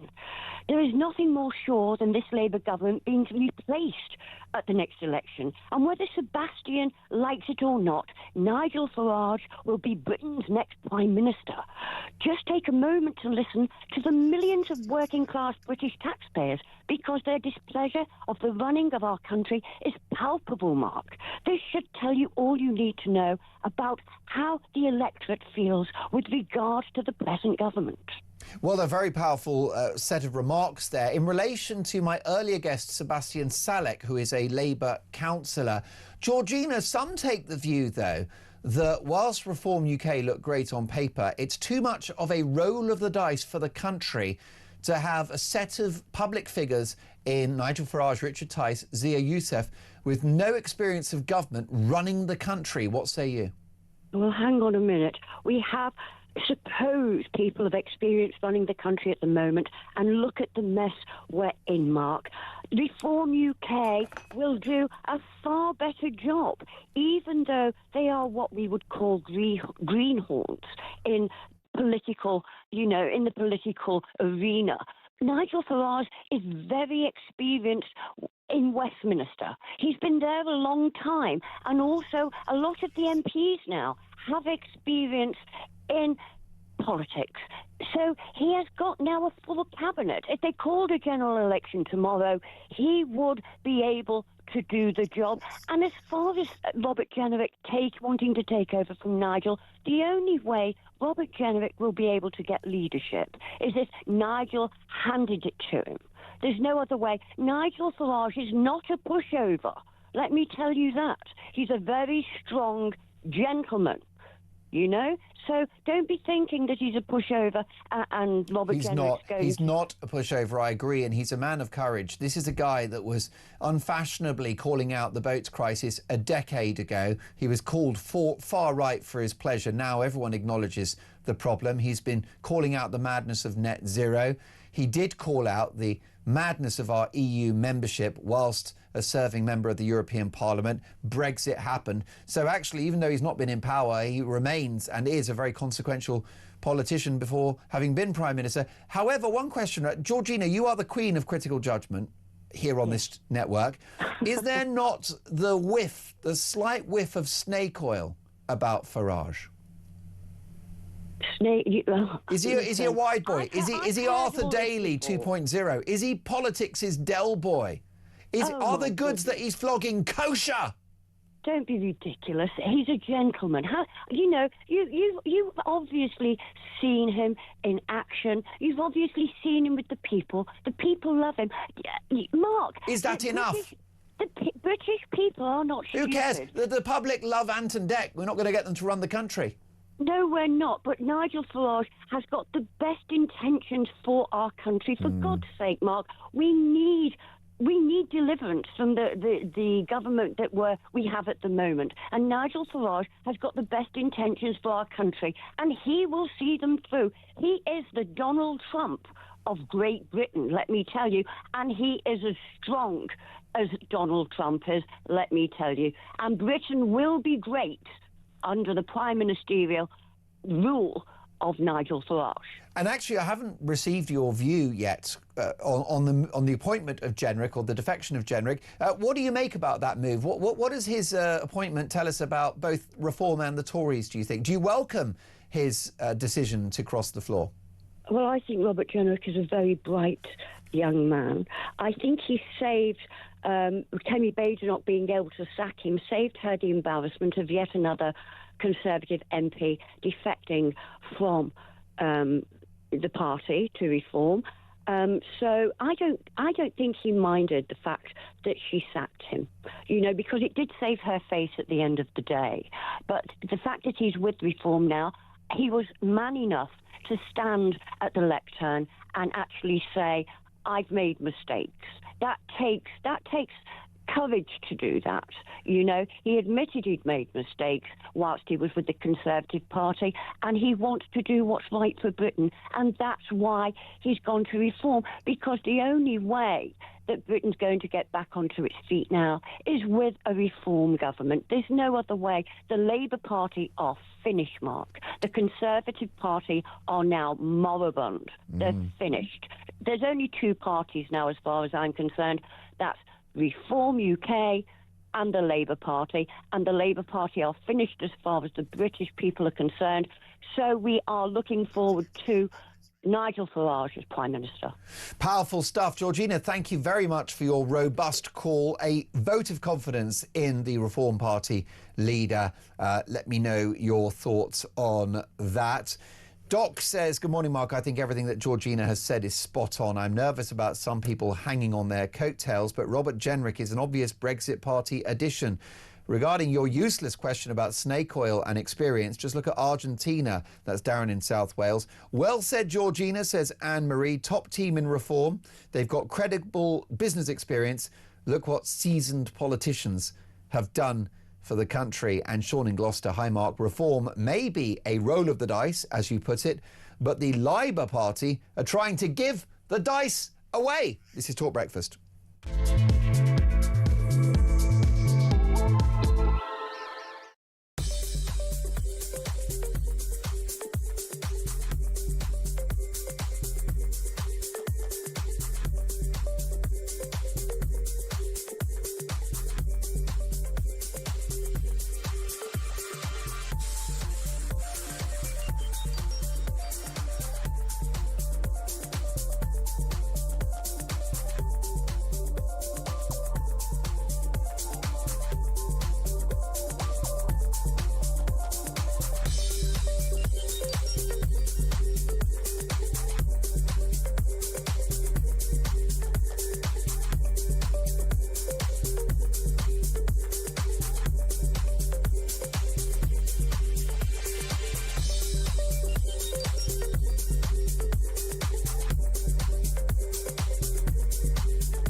You can't try and snipe at the Conservatives for things that weren't our fault. Oh, I mean, I This haven't is got not one. time. Don't tell your big mate Donald Trump to tell his big mate Vladimir Putin to stop killing people. Then we can solve that problem like that. Won't be surprised to know I disagree. Why? Why do you disagree, though? Why do you want our young people left on the scrap heap? The court's time being wasted, laying down a ruling on what is a woman.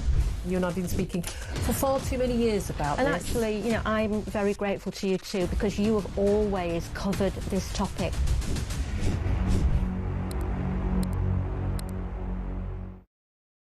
Across the UK, on DAB+, on YouTube, on your mobile, and on your side.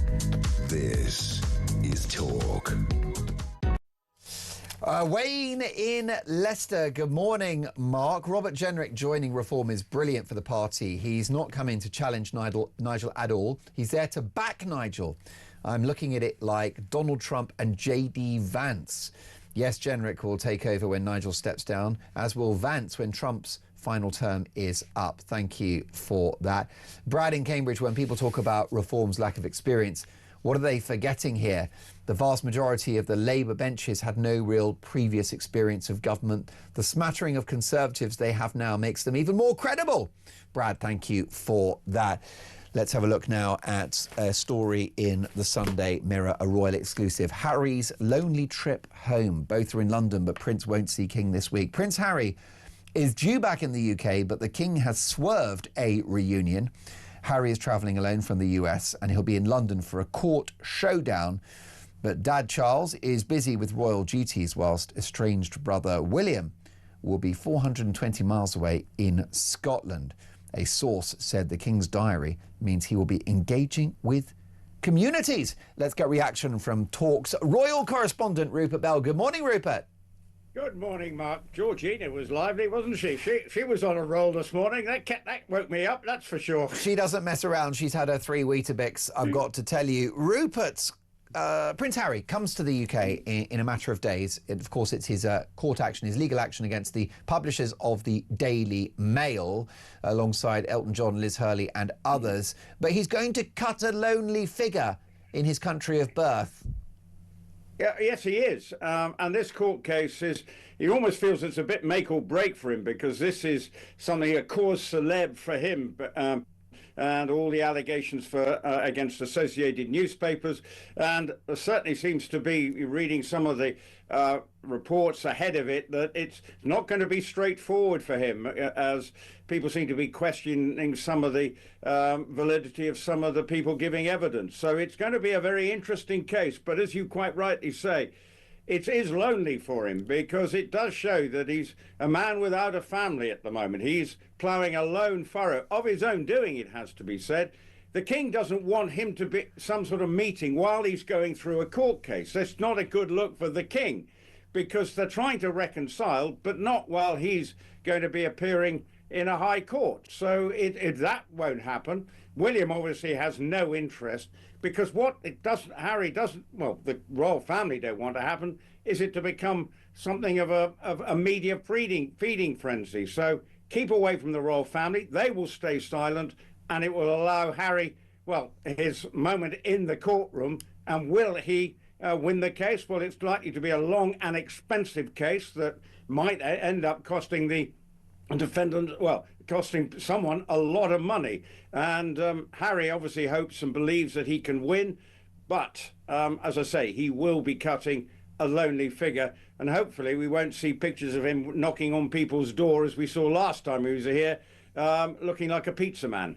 And the firm don't like prominent members of the royal family suing British newspapers. Notwithstanding the alleged crimes of the publishers of the Daily Mail, this is an unedifying spectacle in the view of the King. Yes, absolutely. You know, they don't believe, you know, keeping out of court is the best thing possible for the royal family. In many ways, you've seen some of the ways that they've had to sort of buy off, help buy off Virginia Giuffre with regard to Andrew Mountbatten Windsor and all his problems. So they don't like members of the royal family putting their head above the parapet in court, because it only can lead, often, some ways, into a negative headline, when Harry will be desperately hoping that he has something positive, because 2025 was not a good year for his brand, for him and his wife on all levels. So this will be something that he hopes will see him finally being vindicated for his beef against the British press. But as you've rightly said, it's going to be an expensive litigation. He's doing it alongside Elizabeth Hurley and Sir Elton John. Elton John's net worth is in the region of £500 million, so Elton can afford to lose that case. I don't think Harry can. He could be on the hook for £2, £3, £4 million if he's unsuccessful. That would be on top of the £1.5 million that he lost in his legal action against the Mail on Sunday, from which he withdrew over a year ago. Meanwhile, can we talk about the Sussexes? Because Meghan Markle has posted on Instagram, as she is wont to do, and it's a video of herself and Harry dancing in the garden of their Montecito estate with the message, "When 2026 feels just like 2016, I think referencing when they first met. So this is a loving video of the two of them dancing barefoot in the garden. Something tells me they doth protesteth too much about the health of their marriage. Yes, it's always, that they are the most loved up couple the world has ever seen. Well, they may be, and I suppose you hope they are, but, they spend a lot of time in each other's pocket because they haven't got many other people to go and see. So I'm glad that they are. But this will be a big test, for Harry. She is encouraging probably for him to do this and put him forward. But it's going to be an interesting year for the Sussexes, particularly can they keep members of staff longer than about 6 weeks, which seems to be what their problem is. They've announced that they've gone back to an agency, Meghan has to be that sort of help with their communication and crisis communication, because actually, if you think about it, their communication strategy of 2025 never seemed to work particularly well. So. But their ability to keep staff is a big question mark against them. Allegations when they were obviously members of the royal family about bullying, and those allegations seem to be occasionally surfacing now from America. So it's not a good look. So the one thing they do try and portray, they have got the squeakiest clean marriage of all, and that they are the most loved up couple in Montecito. So, at least, let's hope that's true. Well, I think money is going to be another problem as well. Not just whether or not the marriage is in robust good health, Rupert. You've also got the issue of their finances. That house in Montecito's got a large mortgage on it. The Netflix deal is a deal in name only now. It's a first look where they can pitch ideas. Netflix can say no or yes, depending on whether they like the proposition. Meanwhile, their charitable issues seem to be concerned as well. Archwell Philanthropies is the new name of their charitable arm, and it looks like that rebranding dovetails with a scaling back of what these charities are actually going to do. Some have reported that Archwell has effectively been shuttered. And let's not forget that they've lost James Holt and Meredith Maines from the top of that organisation, not replaced. Yeah, and what they've done now is gone to an organisation that will take on the administration, which suggests all is not well within the fundraising capabilities, excuse me, of the Sussexes. And that's part of the problem. You know, they are a brand that doesn't seem to have much truck relevance in America. Over here, it's obviously not easy. So they're not finding it easy to raise money, and all the fallout from Harry's being involved in Centre Bali, the fallout from that. African Parks has got difficulties as well. So their charitable efforts have certainly not gone particularly well. And that's why they've rebranded. They've given a rebrand, but it suggests they're not raising quite as much money as they had hoped. Briefly, Rupert, with the clock against us, does it demonstrate just how far Harry has fallen, that he won't be granted even 10 minutes with his father when he's in the same country, a father that remains in a cancer battle? Is it sort of just normal royal procedure, or is it telling about where Harry stands within the family? I think it's telling where Harry stands within the family, and as I mentioned, I don't think he wants it, the King wants it to be a media circus around Willie, won't they meet him? Just say, no, we're not meeting, then you can cut that one off at source. So that would be my take on it.